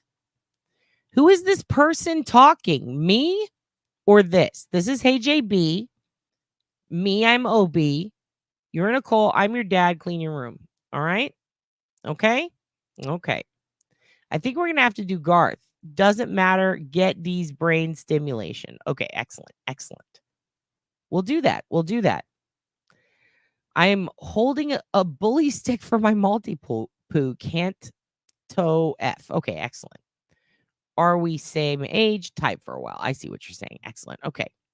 All right. I'm Milton fried with anxiety. So anything else, and maybe just to check back at Milton later. Excellent. And we're feral. Okay. And we're feral.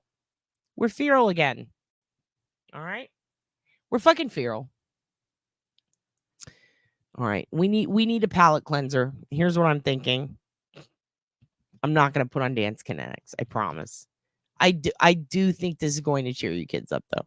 Especially those of you in the those of you dealing with hurricane business.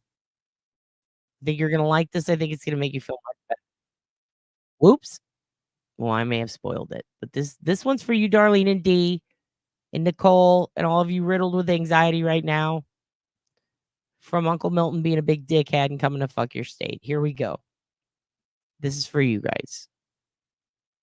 Okay? A filter turned on in the video settings. You might want to take we're trying to. Can you hear me, Judge? I can hear you. I think it's a filter. It is, and I don't know how to remove it. I've got my assistant here. She's trying to, but I'm prepared to go forward with it. I'm here live. I'm not a cat. I can see that. I think if you click the up arrow next to this. I mean, he's not a cat. Yeah, we're going to watch it again, of course. Mr. Ponton, I believe you have a filter turned on in the video settings. You might want to take we're a trying to. Can you hear me, Judge? I can hear you. I think it's a filter. It is, and I don't know how to remove it. I've got my assistant here. She's trying to, but I'm prepared to go forward with it. I'm here live. I'm not a cat. I can see that. I think if you click the up arrow next to this. God, it's so good. It's so good. I'm not a cat. You know what I think? Ooh, we could do a deep cut if you guys want to feel good before Garth. I mean, we're going to do both because you guys literally were even. So we'll do a few pages of Garth. We'll get to the legislation part of it. We'll have a part 3 or 4 or whatever. But until then, I think just a little soothing callback to the past for those of you feral old fucks. I think that this is good. I mean, I think this is going to make you kids really feel good. I think it's going to make you feel at home. I think that there's only one woman who can overshadow Milton's terror. You guys know her. You love her. It's Patty Ann Brown, people. You deserve this. This is for you, kids.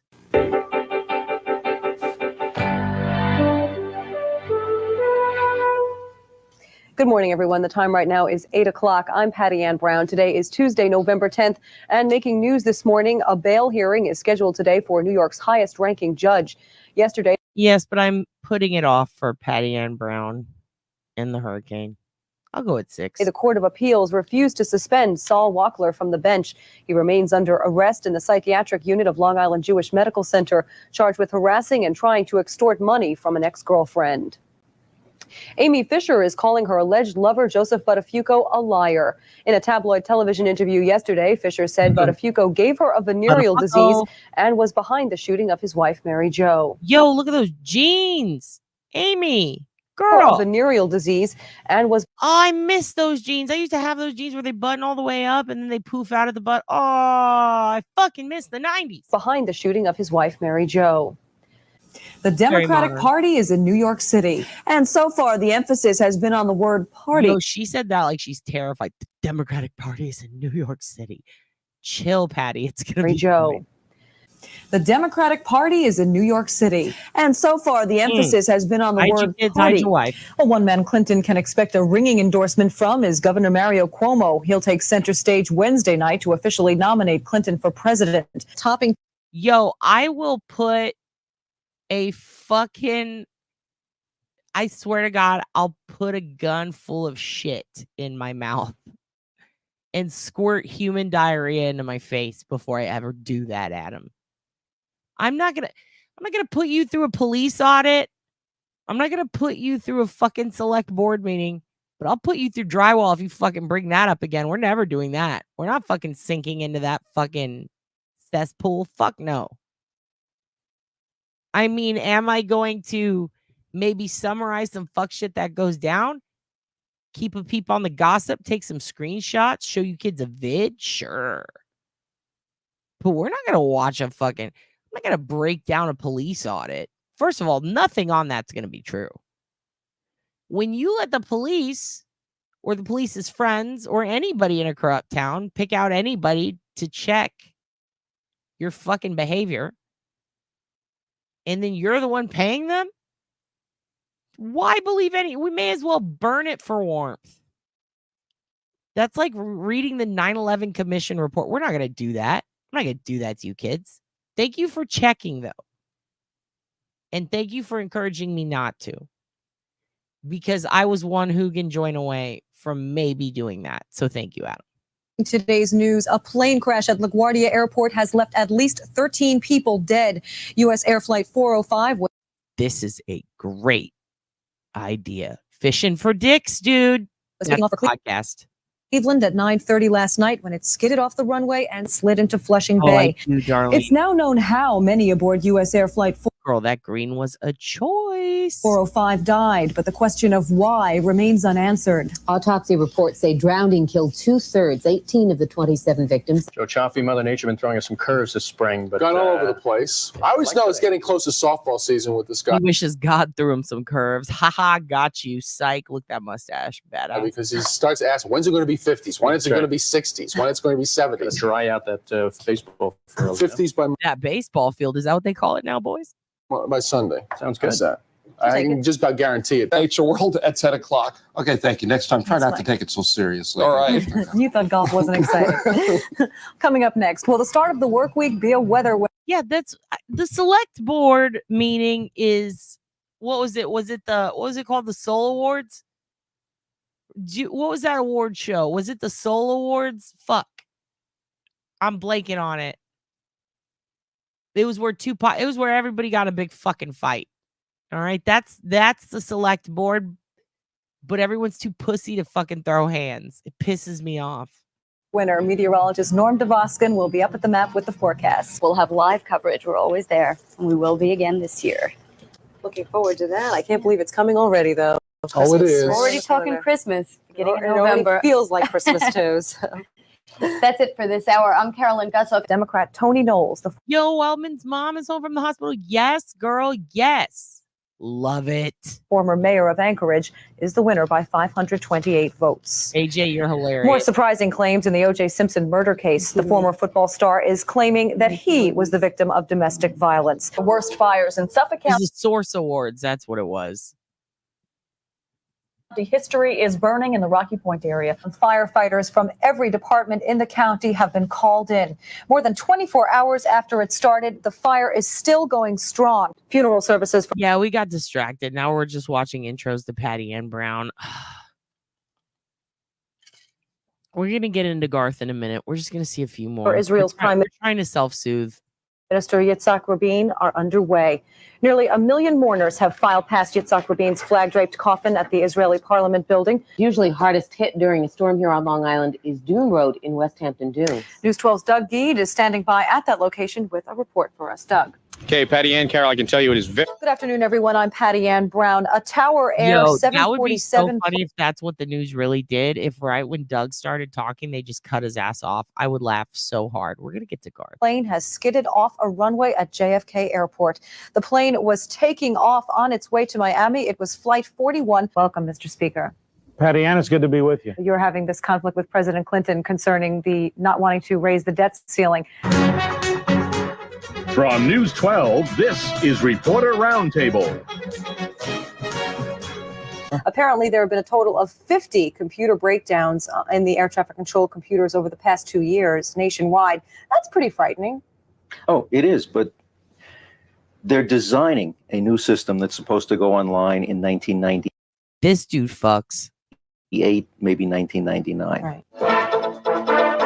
24 hours, every day. Long Island's own news network. This. Grammy. For real?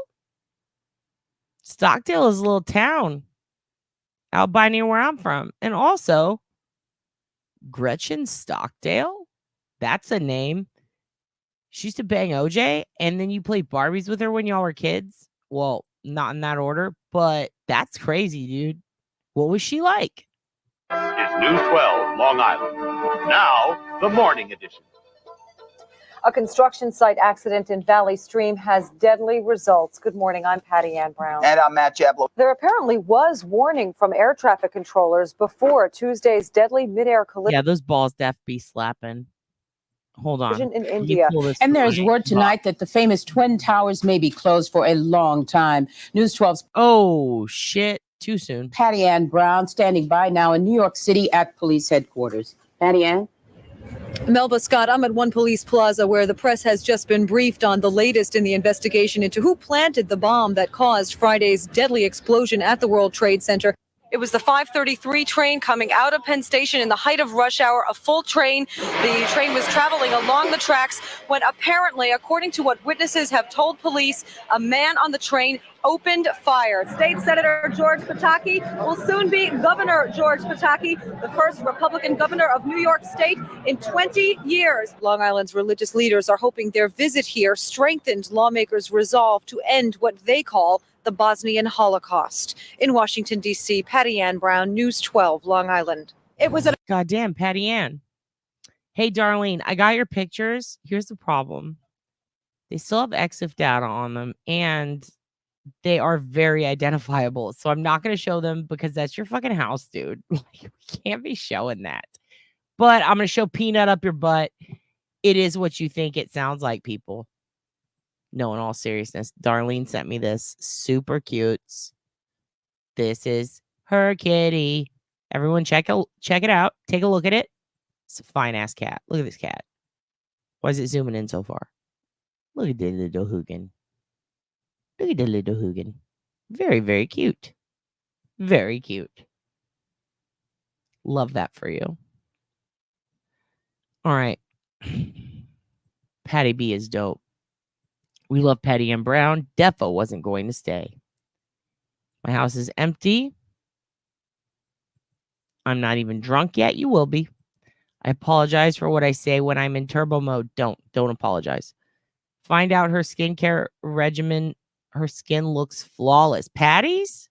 Oh, shit. That was in the 90s, dude. It was probably what? Like fucking Sunnin just sprayed directly on her fucking face. Oh, Patty was the best, dude. Yeah, this is Darlene's cat. Darlene is in Florida. She's got some real cute cats, you guys. Real cute cats. She's sending me the pics, the hot OSINT on these kitties. Let's peep another kitty.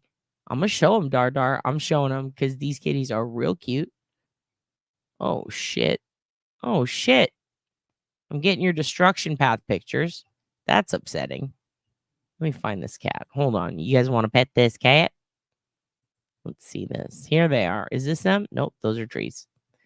Where's the fucking cat? You sent me a real cute picture of a kitty. It's okay. I'll find it shortly. I will find it shortly. Everyone hold on. Here we go. Here we are. Oh, what a cute kitty. All right. Open a new tab. Let's share this with the kids. Share this tab. Look at this kitty, you guys. Isn't it cute? Look at that little Hoogan. Look at that fluffy little belly. Look at those eyes. Milton, go away. That's what that cat's saying. Yo, and then we have another one. I'm just showing you guys cats, putting off the Garth thing as long as possible. Share this tab instead. Here we go. Look at this little precious little baby angel. Oh my God, what a cutie.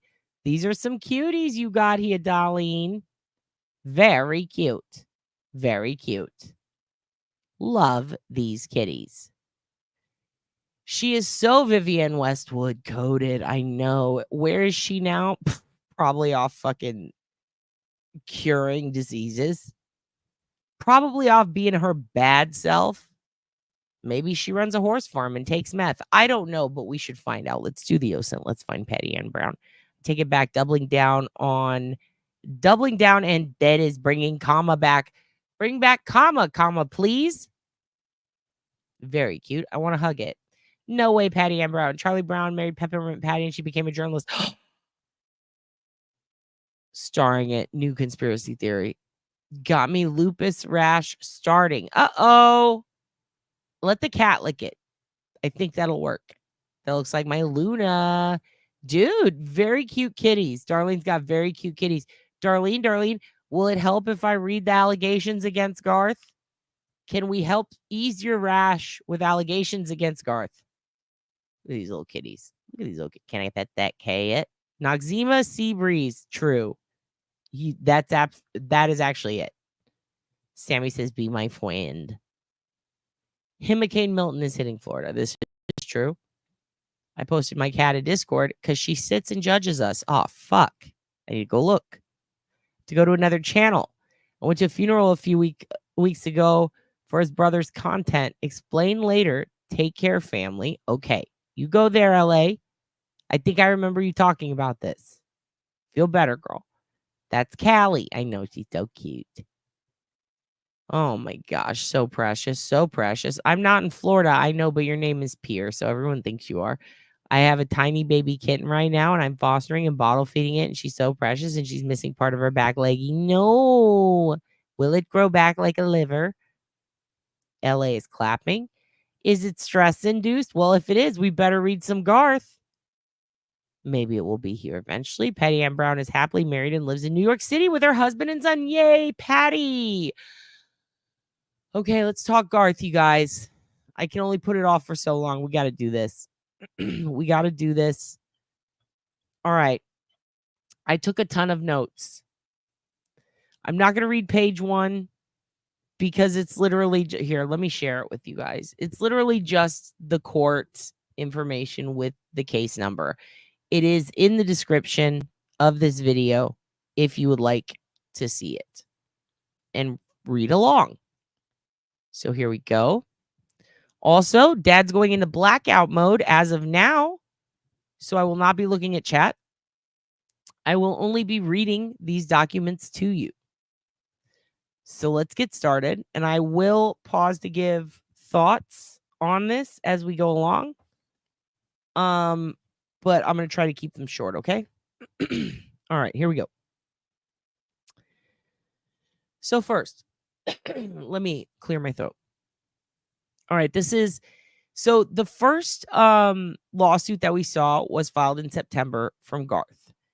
And it was basically a federal lawsuit saying, don't you be pressing any charges on me, young lady, because he was basically saying this bitch is extorting me and this isn't cool. We went over that last time, right? Now, one thing that surprised me about those docs, if you recall, and if you don't recall, they're in the last video or the video before the last,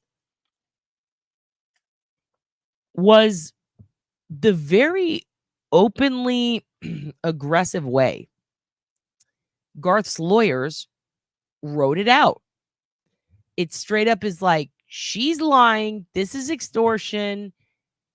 This is all not true. We need to declare it's not true. Shame this woman. How dare she? This could cause irreparable harm to Garth and his family. All of it's bullshit. It's all lies. Just very aggressive. Also very Hollywoodized. You feel me? Very Hollywoodized. Here, I'll drop the link in the chat too. Here you go. So it was basically written like a fucking script, okay? Now, this one, normally I would say very similar. Could that be suspicious like I thought the last one was? But keep in mind, there was time between that and this.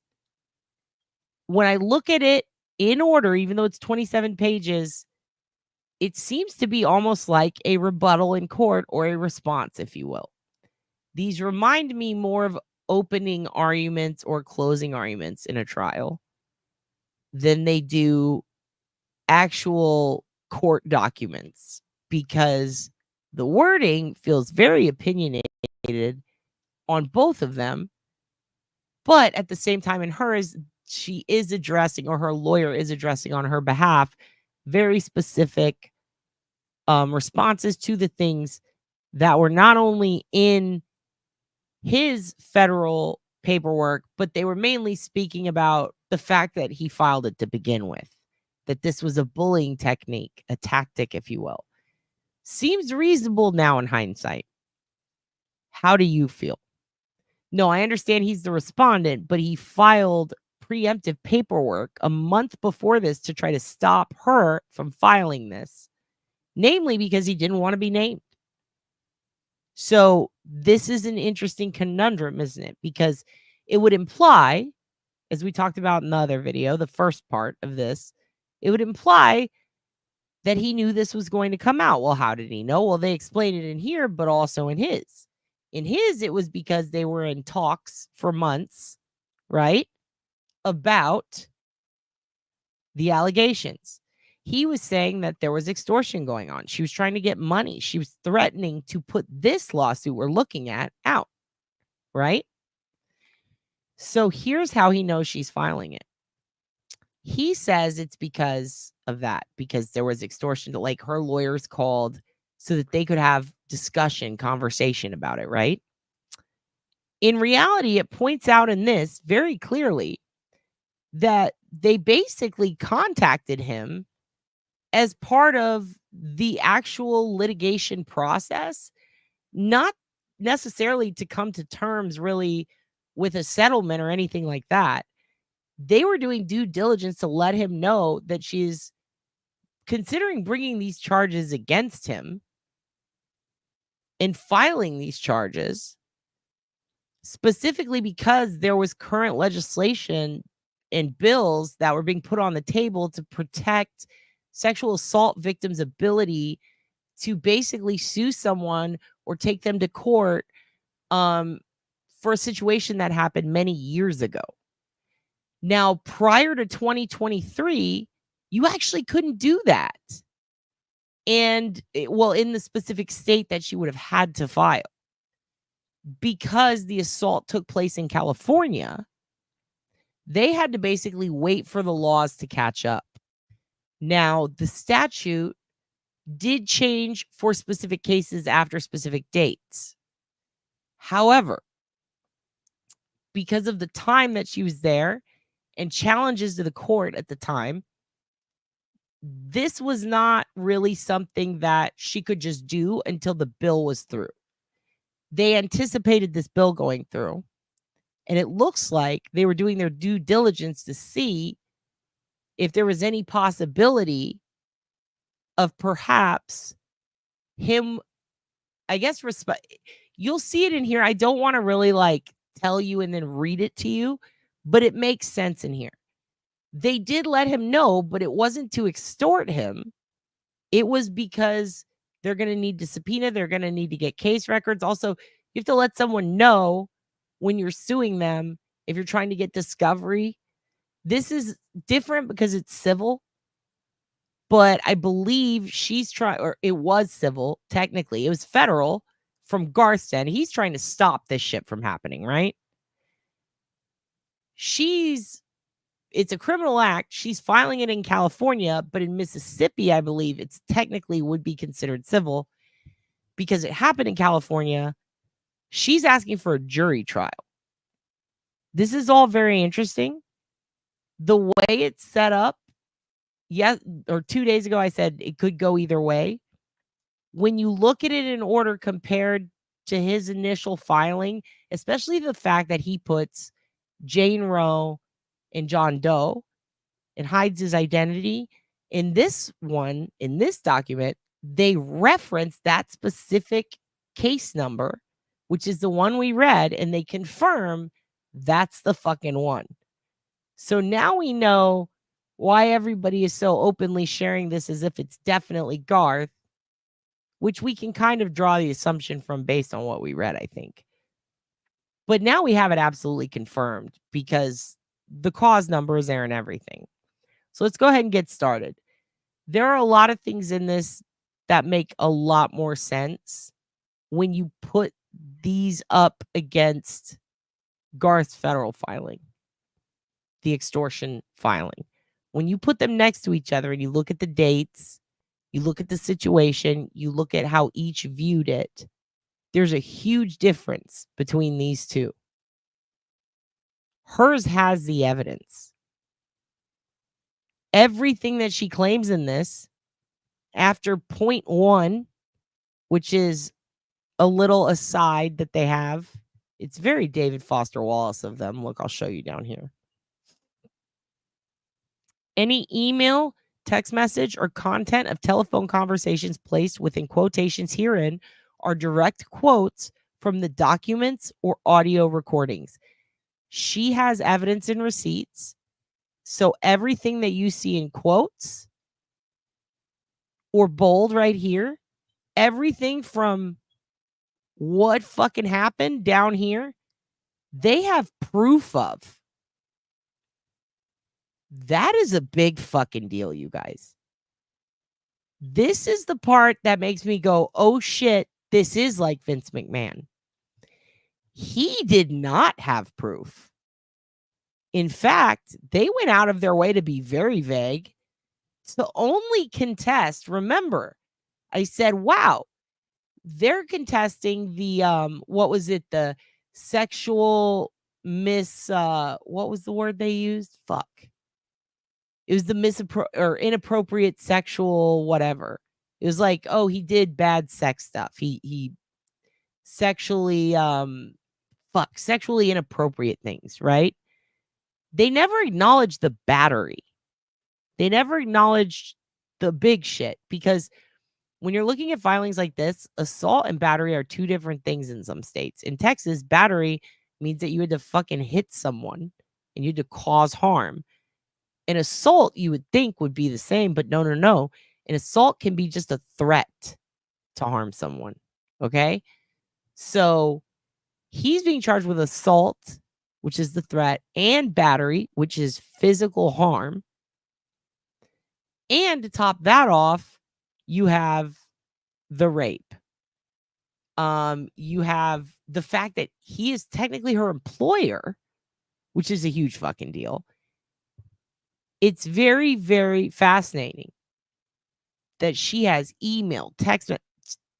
The content of the telephone conversations is very important. She was in a state where it is okay for her to record when they happened, but where she lived, totally different state, different laws. I also agree. I think his was, because it went through. He filed for that to stop this. Obviously, it's out. So, boom. There should be. This is confusing to me because of the legislation that passed that allowed her to come forward with this. However, there's technicalities. And also, it's Los Angeles. And he's a celebrity. His was in Mississippi. He had shitty lawyers. Remember, Garth has represented himself pro se in court in the past. He's not a smart dude. His lawyers fuck up a lot. They a lot. They didn't even mention the battery. If someone came to you with this lawsuit and said, we're going to be filing this soon, and you see sexual battery, yet you don't address it and you're filing to stop the paperwork, I think that could possibly, I could be wrong. I think that could possibly be something that as a judge, I would go, hey, what about all the other stuff that's horrific and the worst part? You just not going to talk about that, Garth? I agree. I'm surprised he hasn't offered a settlement to her. However, part of me thinks maybe it's not surprising, because the ultimate PR move used to be settlement, hide it under the table. You could catch and kill, right? Now that this is out, you can't do that. I think he intended to catch and kill the story, i.e. offer a settlement, hush money. Since 2022, NDAs for illegal activity, not legal anymore. You can no longer force someone to sign an NDA covering up for criminal activity as of 2022. There's a chance maybe she could have been under an NDA that is not brought up in this lawsuit for whatever reason. It could be null and void. There's just no reason to bring it up. Or that lack of an NDA could scare the shit out of Garth, which is interesting because he says that. He says that scares me about something she says. And when that moment comes, it makes me go, I wonder why. And they have proof of him saying this. Fascinating. When in the context, lined up next to his statements, and then lined up next to the publicly available information on this woman who we're not going to name, but it is out there, it's starting to look to me like this is a classic case of a celebrity who thought they could squish a story and they weren't able to in time. And now that it's out, what's the point in offering a settlement to her because the damage is done. Just being accused is bad, right? A settlement at least would give him the ability to sweep it under the rug like Diddy did, right? Now, if he pays her anything, that settlement's going to be public and it's going to look like he did something, and then that'll further damage his reputation. So the best thing that he could do, I think, from a PR angle, if he didn't do it, is to deny, fight it, take it to court, and do what Johnny did, right? Win in a court of law. However, I find it interesting that she has 27 pages packed full of a lot of bold claims, literally and figuratively. And then to back it up, audio recordings, documents, telephone conversations, text messages, and emails. That's a lot. He didn't have that. He had a couple of pages. Like, what was it? 6? 5? Not even. She's 27. Very specific. So specific. So documented. They must be exact quotes. What creeped me out the most is I used to watch the In Studio G shit to make fun of it for another podcast I watched and made music for. Some of the things that she puts in here are exact phrases he uses, and they are cringe as fuck. And that's how I noticed them. Once I got through it, first couple of pages, I was skeptical. I'm going to be honest. I try to believe all victims, but there are crazy bitches out there, right? We saw the David Letterman thing. When I was done, I don't know, you guys. I'm erring towards this could be real, in my opinion. I know that a lot of the claims seem ridiculous, but keep in mind, a lot of the shit Garth says is ridiculous. My question is it possible? So let's go ahead and start reading, okay? This is one of the times. Don't feel like a bad person. I feel like it was an affair scumbag move that went bad. Saw the filing word for word on another channel. Yeah. So here's the issue, though. I did not realize she had a husband, the victim at the time, but he's referenced in this, and I had missed it. So I went back and I looked, and I started looking into her history. Like, I went and I found her personal social media. I looked at all the dates, everything. There are dates on here that line up. And she's got text messages and phone conversations to prove everything she's saying. In Garth's filing, I noticed 2 of the alleged dates that he posted were off. That's not good. I definitely think, looking at this more and more, reading through it and carefully going through, okay, where was she on this date? You know, and then seeing like what was her mood like after. At first, I thought hanging out with Trisha, odd choice, obviously. But then when you consider that apparently Trisha was aware something's happened in front of her, according to this, then it kind of makes sense because she is with the people she states she's with in the claims in her social media. What's interesting too is there are a couple of other things that are a bit weird. Like, for example, they talk about her glasses very specifically, and they say her eyeglasses, I believe. But I have yet to see anything of her in eyeglasses, only sunglasses. So that's a bit odd. She could have readers. I don't know. The other odd thing is they did travel with a small group. I wondered with that. Once I got towards the end of the first part, I realized, oh, it straight up says like there certainly were other witnesses, indicating to me that they're likely going to be subpoenaing some people as witnesses. They're kind of testing the waters, or they're just letting the judge know, like, we're going to be fucking doing this, you know?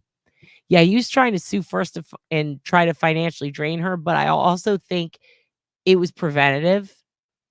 The part that made me like a little skeptical was like, oh, well, if he knew at all about this lawsuit coming, then that means there were talks. You know what I mean?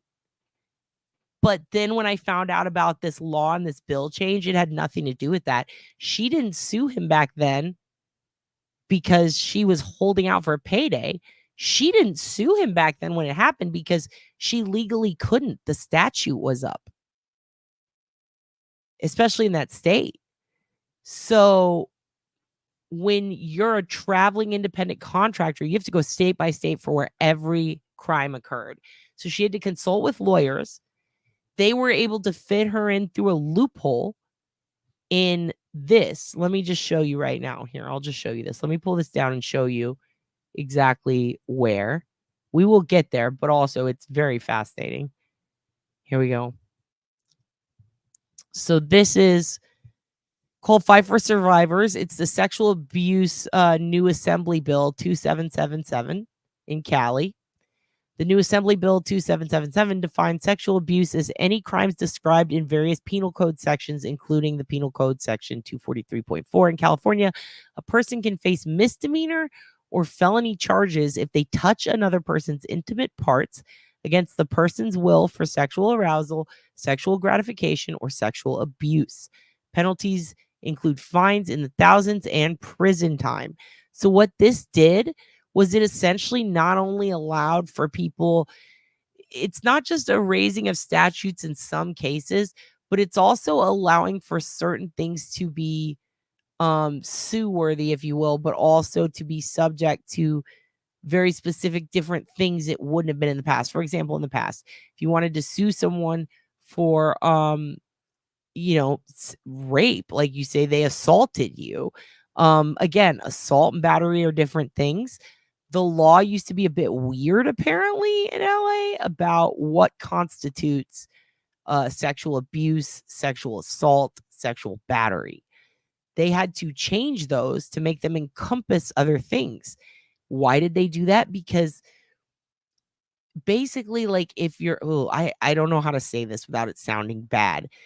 There are some laws that are so fucked up. There are loopholes and there are things about them that harm the victims or make it impossible to fight, or that just aren't fair. For example, there are states where, if you penetrate someone with your fingers against their will, in some instances, it's something you can get jailed for 5 days for.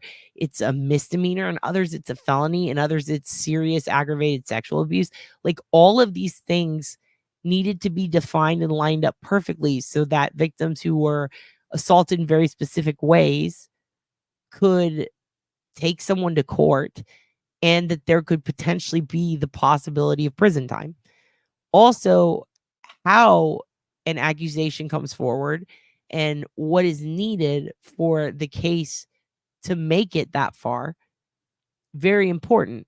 There were so many loopholes that fucked over victims. They had to be changed because of a lot of the things we've seen recently. Weinstein, shit like that. You know what I mean? Cali caught up with it.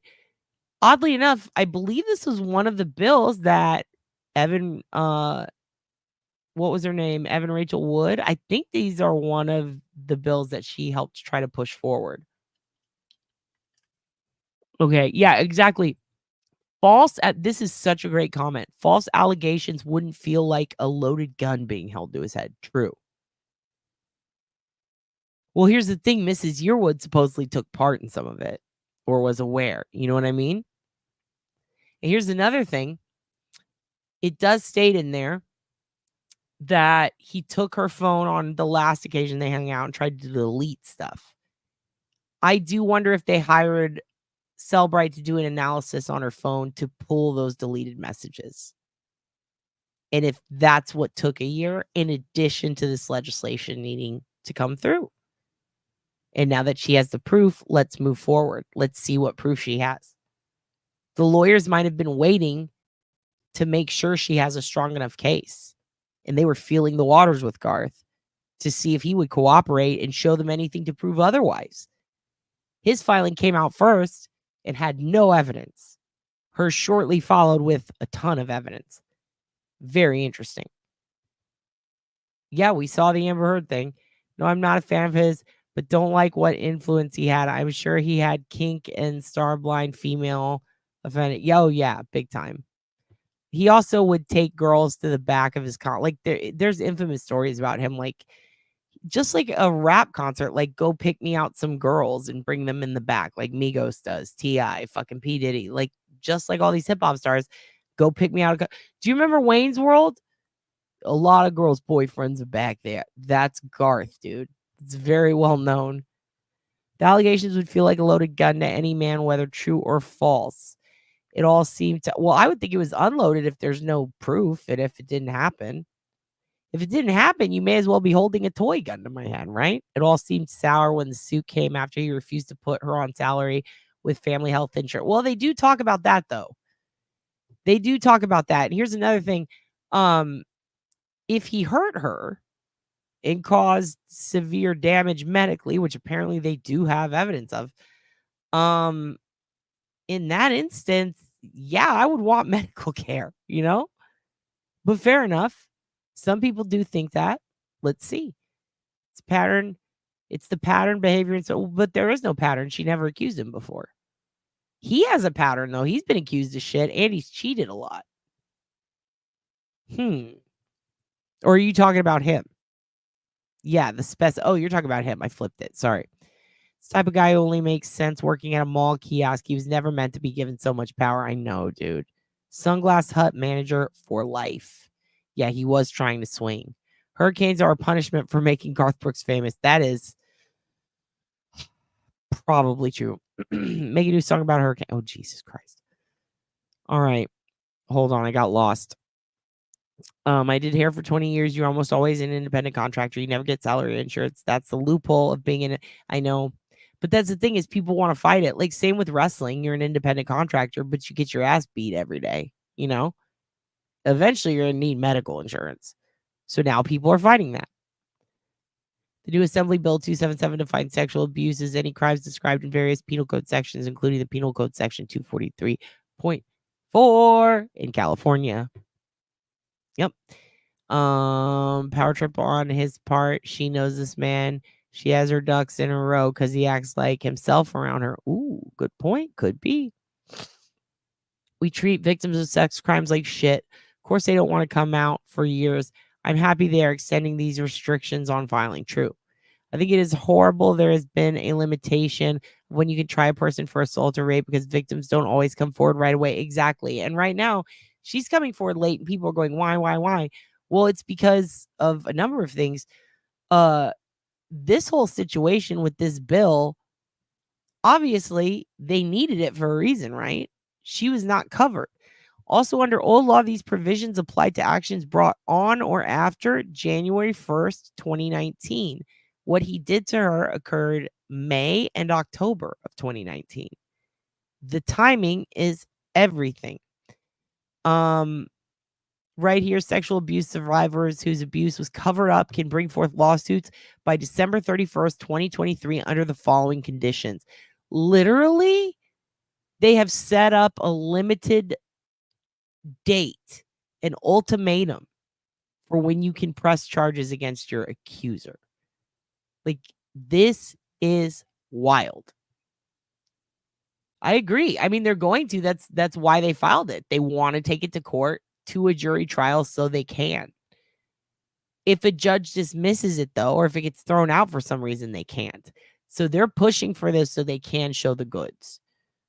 Some don't even come out till the person died also. True. Essentially, you need to win the sexual abuse slot machine and have things line up just so. Absolutely true. Absolutely true. It never ceases to astound me when people discuss crimes and infidelity in text and email. I know a person who saves all theirs. Yeah. There are people who post it on Instagram. It's wild. Paying a hospital bill might indicate guilt, but also if you get hurt at work, that's what workman's comp is for. It's the whole point of it. If you get hurt by your employer who is sexually assaulting you at work, I think asking for insurance is fair, but I also think suing is more fair and what you should do instead. Go to HR. Well, what if you're an independent contractor and your boss is a celebrity? There's no HR. They make it very difficult. All right. Let's keep going. Here we go. I'm going to get back into this. Yeah, they're still giving a limited date, but they're also they're trying to keep pushing this bill forward. It's, the more I was reading on this, the more I realized the whole like back and forth of pushing back shit and fucking with it and changing it, and then every 2 years changing it again, and then oh, the Democrats are pissed, the Republicans are pissed, let's swap, and then by the time you get done, you don't have anything close to what you originally started with. A lot's been going on in California with their legislation around abuse. And I just want to say that I know there's a lot of creators out there that look at this and right away go, this is fucking ridiculous. She's a liar, blah, blah. This is so stupid. How can this even happen? And they laugh at it. When they're doing that, if Garth did do this shit, they're not laughing at the victim at that point. They're laughing at Garth. Right now, they think they're laughing at the victim. If she has the receipts and she wins this case, just remember who fucking laughed at her. They were really laughing at Garth. Because all the crazy shit in here that people don't believe is shit he did and said. I have yet to see a single accusation from him or her or anything in there that makes her look unreasonable or doing something insane. It's instigated, and the insanity and the ideas and the words spoken that there seems to be evidence for of such insanity, of such unbelievable shit, is from Garth himself. If they have proof of that, just remember, if you think it's so silly and it's impossible and it's goofy and it's made up, how can it be true? This is crazy. Who would even say some shit like that? Apparently Garth. Let's not forget what Vince said. He said, I want to come and poop in your hair. He named a dildo after a wrestler because it was a black dildo. What did he call it? Bobby Lashley? Like, that's fucking weird. He said the texts were insane that he sent, and they're horrible punctuation, horrible misspelling. Let's consider that really fucking rich people will often say really fucking weird shit. They make weird fucking demands. Some of them hunt humans. I mean, what was the August Alsina and the fucking Jada? What was the thing she said? I had an entanglement with August. They discussed their text. That shit was weird. People be writing poetry to each other. That's fucking stupid. People are fucking weird. Weird as hell. So when we look at this behavior and we go, ooh, this is all fucking weird. I just don't believe it because it makes me uncomfortable. Or who would do that?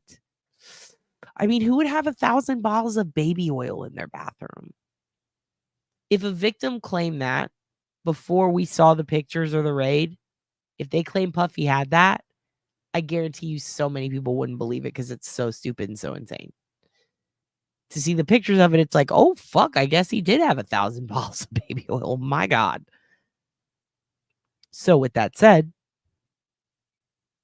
I'm going to be very careful with this. And I might not rag on the victim like other people do, or as much as other people do if she is full of shit. But it's because I kind of can believe it. Like, this sounds like some fucking degenerate billionaire behavior, honestly. And I also know how fucking weird Southern Christian boys can be. They like to put things in animals and touch kids. They're fucking weirdos, most of them. At least most of them who talk like him. I shouldn't say most of them. The ones that talk, I'm talking about the ones who are like crying and they're like, I just want to be a good man. I love my family. Because you asked him, like, what do you think about this song you wrote? Like, he's so intense. And he's so over fucking into convincing people. It feels very fake. Just my opinion. Anyway. Here we go. Let's go ahead and we're going to do, let's just do it. Let's just read it. I'm going to read it straight up. I'm not going to sugarcoat the words. I'm not going to change, I'm not going to say grape or corn. We're fucking adults. Ugh. It's weird. It is weird. It's a lot. Here we go. All right, let's just get into it after that fucking 2 hour and 40-minute intro. Jesus Christ. All right.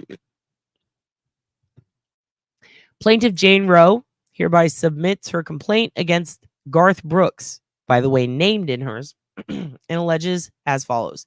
In 1999, plaintiff was hired to do the makeup and hairstyling for the Grammy award-winning artist Trisha Yearwood. So 25 years ago.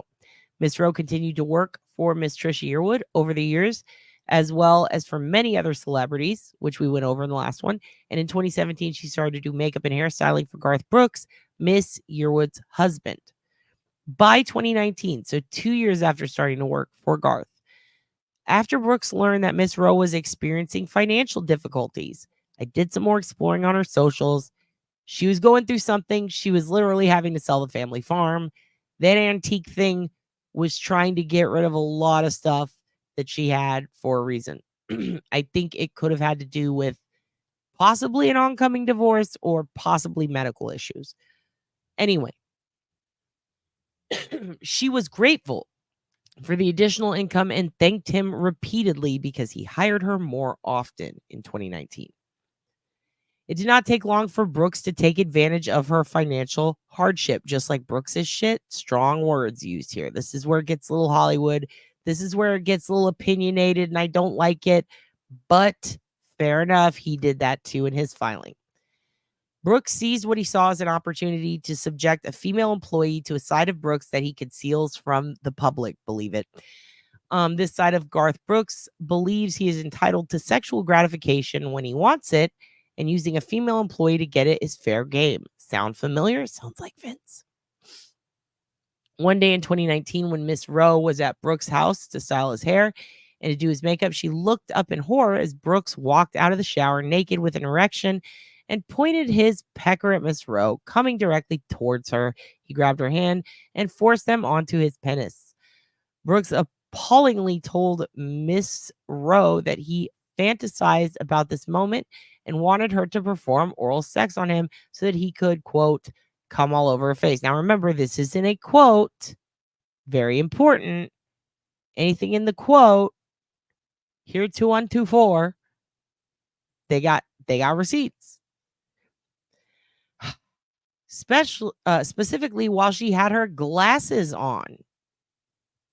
Shocked and confused, Miss Rowe pulled back and said she was not going to do what he wanted. Knowing that she needed the work, however, Brooks correctly predicted that Miss Rowe did not leave. In May 2019, Brooks asked her to travel to LA with him for a Grammy tribute to Sam Moore. This part is a little weird. Where is my... Okay. The award show for the Sam Moore tribute aired October 18th of 2019.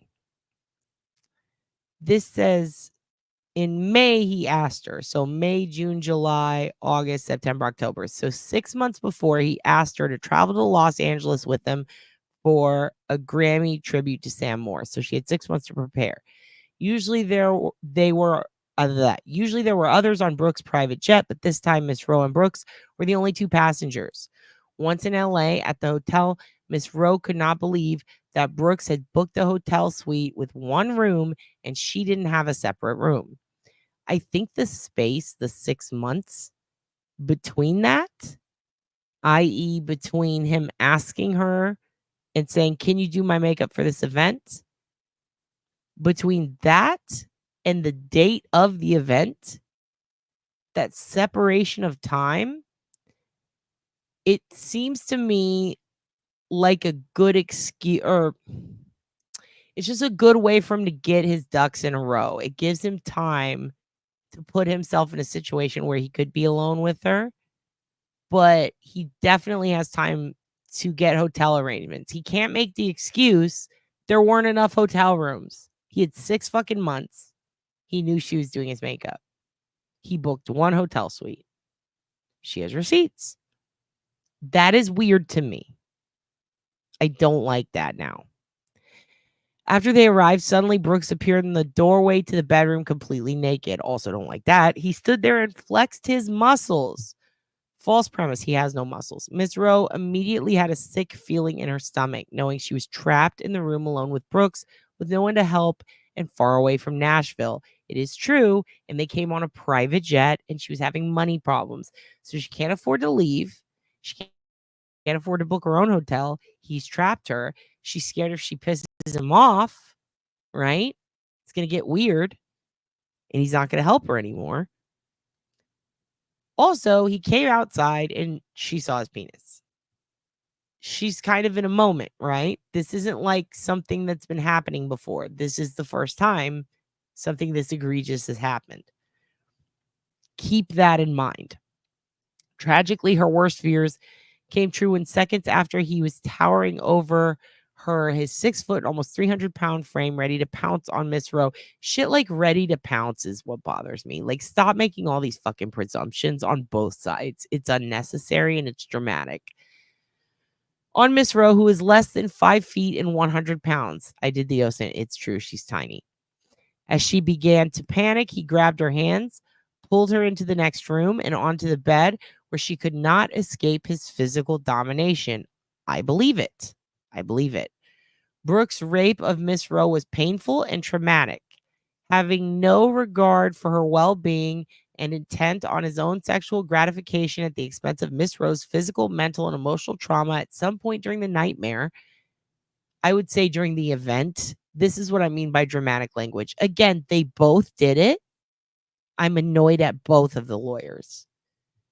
I have to say, though, this reads exactly like Weinstein, exactly like Vince McMahon, exactly like a lot of documents we've seen in the past. I mean, a lot.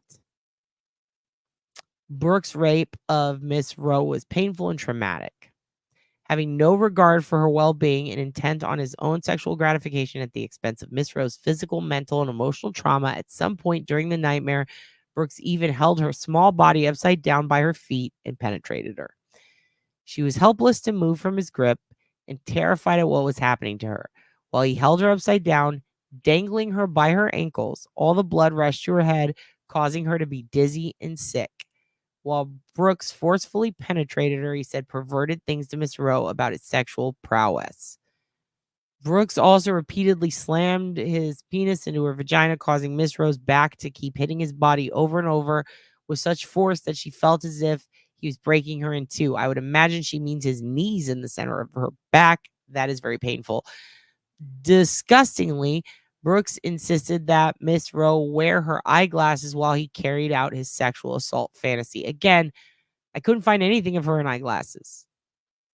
That was the part that stood out to me. However, she could have had readers. She could have wore glasses. We don't know. I only saw a select few pictures over a span of years. 5 pictures does not an everyday make. So maybe she does. It seems that she does if it's in here. With cold disregard for Miss Rowe, and also, I feel like these sizzle words are unnecessary. For Miss Rowe, when Brooks was finished, it was business as usual. Miss Rowe worked quickly to style his hair and do his makeup for the event, so he was on time. So, I don't know if it's odd to anybody else, but this is the part. It's short, it's small, it's really just a snippet out of all of it. This is the part that to me makes it seem the most believable. So many times, let me just say this. You know, I've spoken to a lot of people who have had all kinds of things happen to them. We've all had shit happen to us, I'm sure.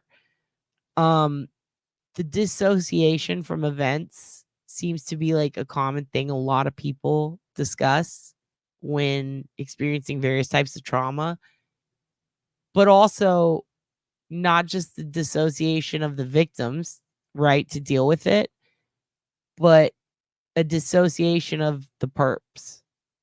It looks like they're not there. It looks like they're not themselves. Their eyes turn black. It was like they were possessed, things like that. You know what I mean? But also the ability to just act like they're not doing something wrong or they didn't do anything wrong, to literally not take any accountability whatsoever for their actions. Extremely common among narcissists, sexual abusers, people like that, right? A lot of people have trauma that's different, reactions that are different. Some people laugh or try to like joke to hide their pain. Some people don't want to talk about it. Some people do.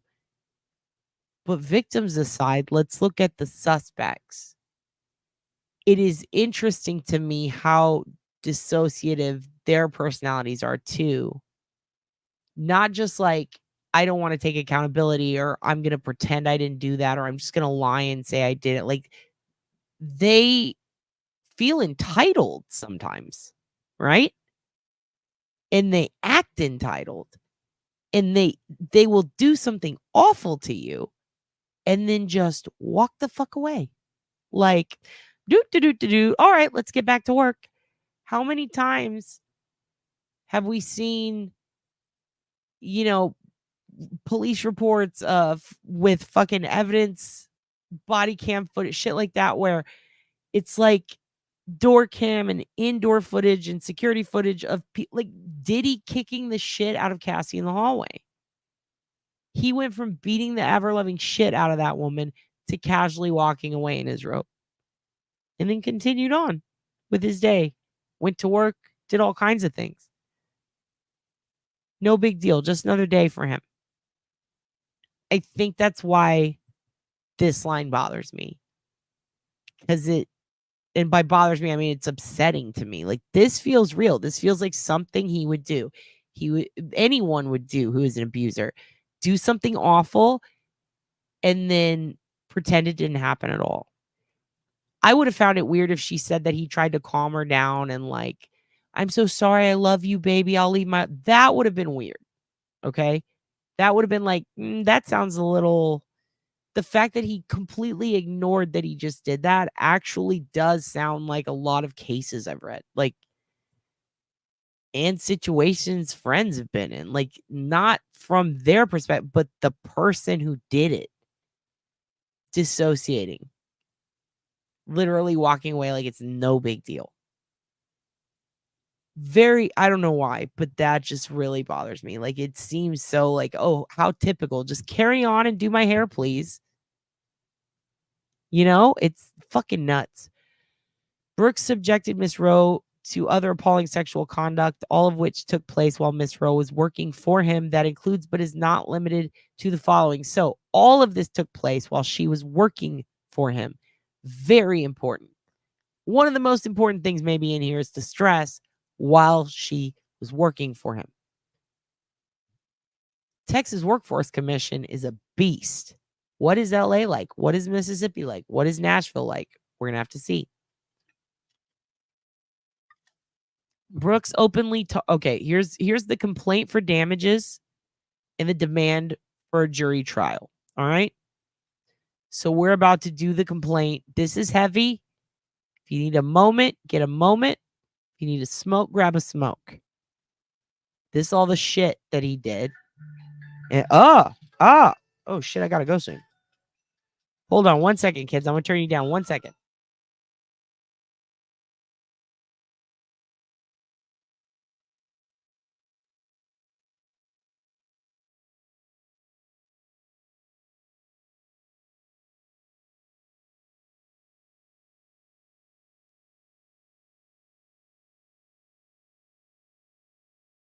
Sorry about that. My 6 o'clock is coming up, so I'm gonna read through these, all right, and then we're gonna carry on tomorrow with the rest of it. I want to make it to page 5.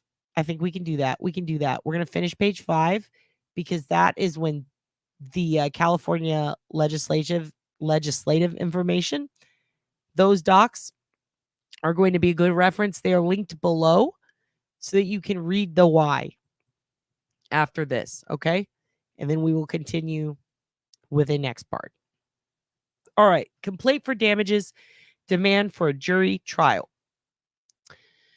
Brooks openly talked about sexual subjects in front of Miss Rowe, including, for example, cunnilingus. Brooks regularly changed his clothes in front of Miss Rowe and then often purposefully exposed his genitals and buttocks to Miss Rowe, knowing that she would respond with a look of horror and disgust. That's also weird. Knowing she would respond with a look of horror and disgust, I would just leave that whole sentence out. That's the shit that bothers me.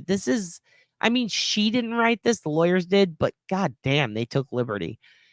Brooks repeated the sexual fantasy he said when he came out of the shower with an erection and forced her hands on his penis to Miss Rowe and forced her to listen to other sexual fantasies he had about her performing sexual acts on him.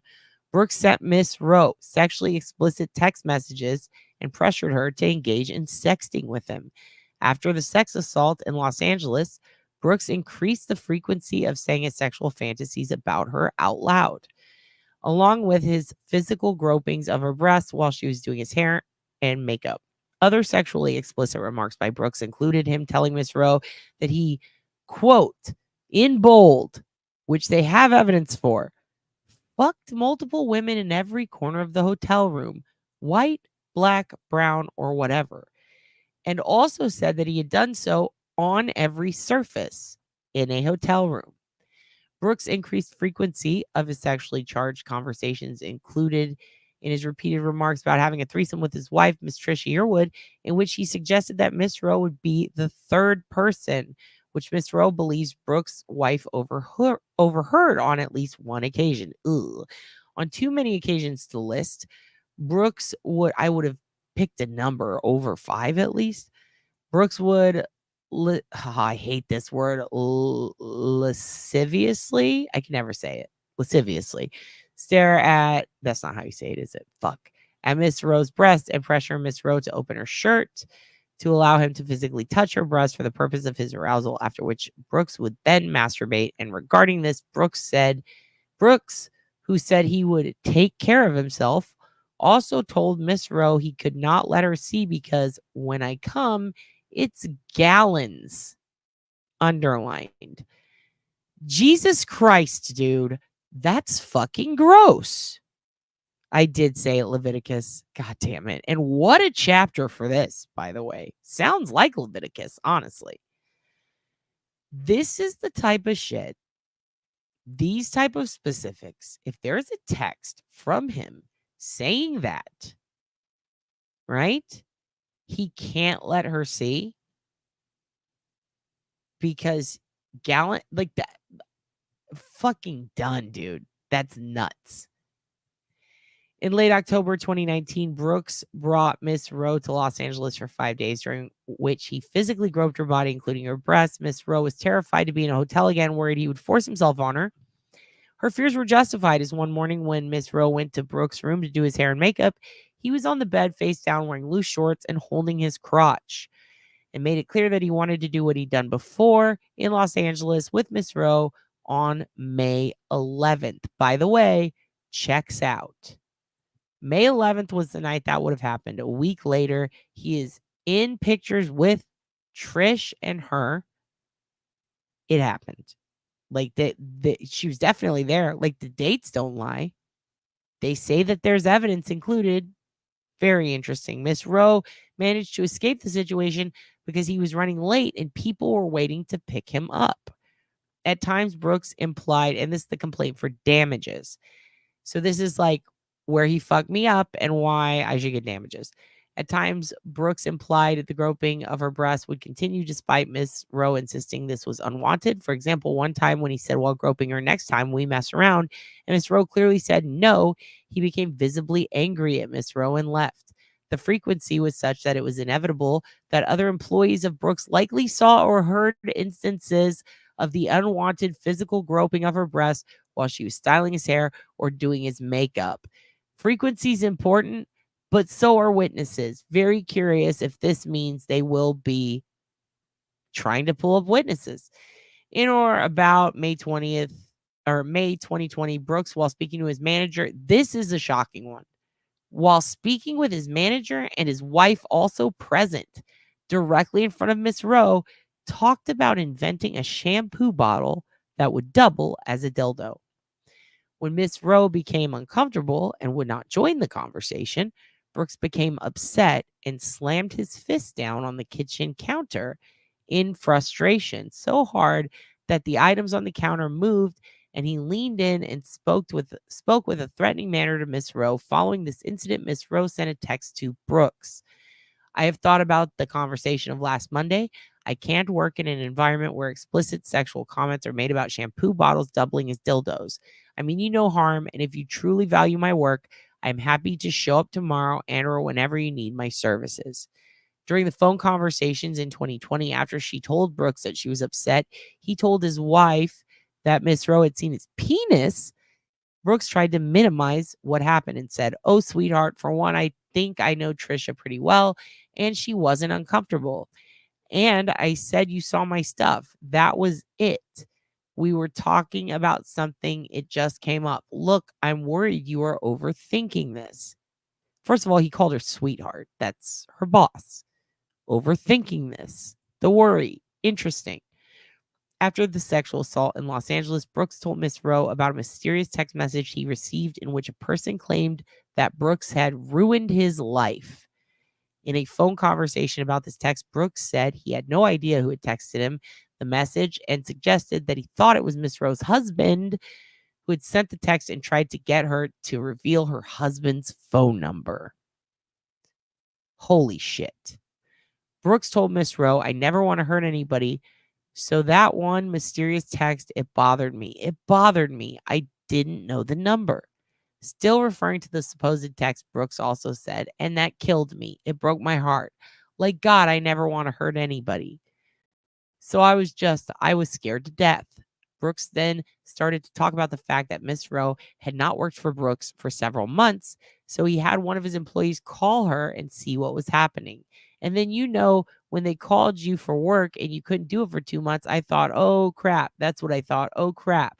So I was trying to seek you out to come talk or whatever I needed to do. But I don't want to hurt anybody, man. And I just felt bad. Of course, Brooks knew the sexual assault and rape that he had subjected Miss Rowe to in Los Angeles was bad. And further, she had told him about the severe back and neck pain she was experiencing. So he knew about this right after it happened, May 2019, October 2019. Concerned about the repercussions if she denied him the ability to sexually force himself on her again, Miss Rose said on a call to Brooks in 2020, "I want to make sure that even I've told you no, that you're cool with it. I mean no as in no fooling around like we had done. You are cool with that, right?" She was fearful that despite what he said, Brooks was angry and upset with her. Miss Rose said, "When I saw you with another music artist, you were pretty upset with me." Incredibly, incredibly is crazy. Like, leave that out. Brooks replied as follows: "No, I would never be upset with you. Look at it this way, okay? This is the second weirdest part. Look at it the best way I can." This is Brooks telling her, "Let me explain our relationship to you. This is how I see it. I would never be upset with you. Look at it this way, okay? Look at it. The best way I can explain it is me and you broke into a jewelry store. And the second we broke the door, we looked at each other and said, this isn't right. But we already had broken the door. And so I think me and you get out and run and just hope that nobody ever finds out and just love one another and be friends. Is that fair? Listen, we're just going to commit a felony and run away." First of all, he's saying his metaphor is committing a felony too. This is insane. Brooks told her in 2020, "I work with the best, and I don't want to do something stupid that breaks this team up. So I'll do whatever I need to do or whatever I don't need to do, but I just want to keep working with you. But if you feel weird working with me, it's fine. We don't have to work together." In response, Miss Rose said, "I've never found myself in a situation that is, I just don't know what I'm going to be able to look up from. And I'm a little frightened of you. I really am." That's what she said. Brooks says to her, "Sweet baby, I'm so sorry. I can't imagine. That makes me frightened of you." Her being scared of Garth and seeing him as a predator makes him scared of her because he knows he's already preyed upon her. That's how I read it. How do you read it? All right, kids, this has been a good stream. I love you. I will talk to you guys tomorrow. Thank you so much. I have to go. Have a good day. We will continue this later. The Hugin is barking. He's feral. I have to go. I love you. It's a Polish goodbye, ladies and gentlemen. Good night.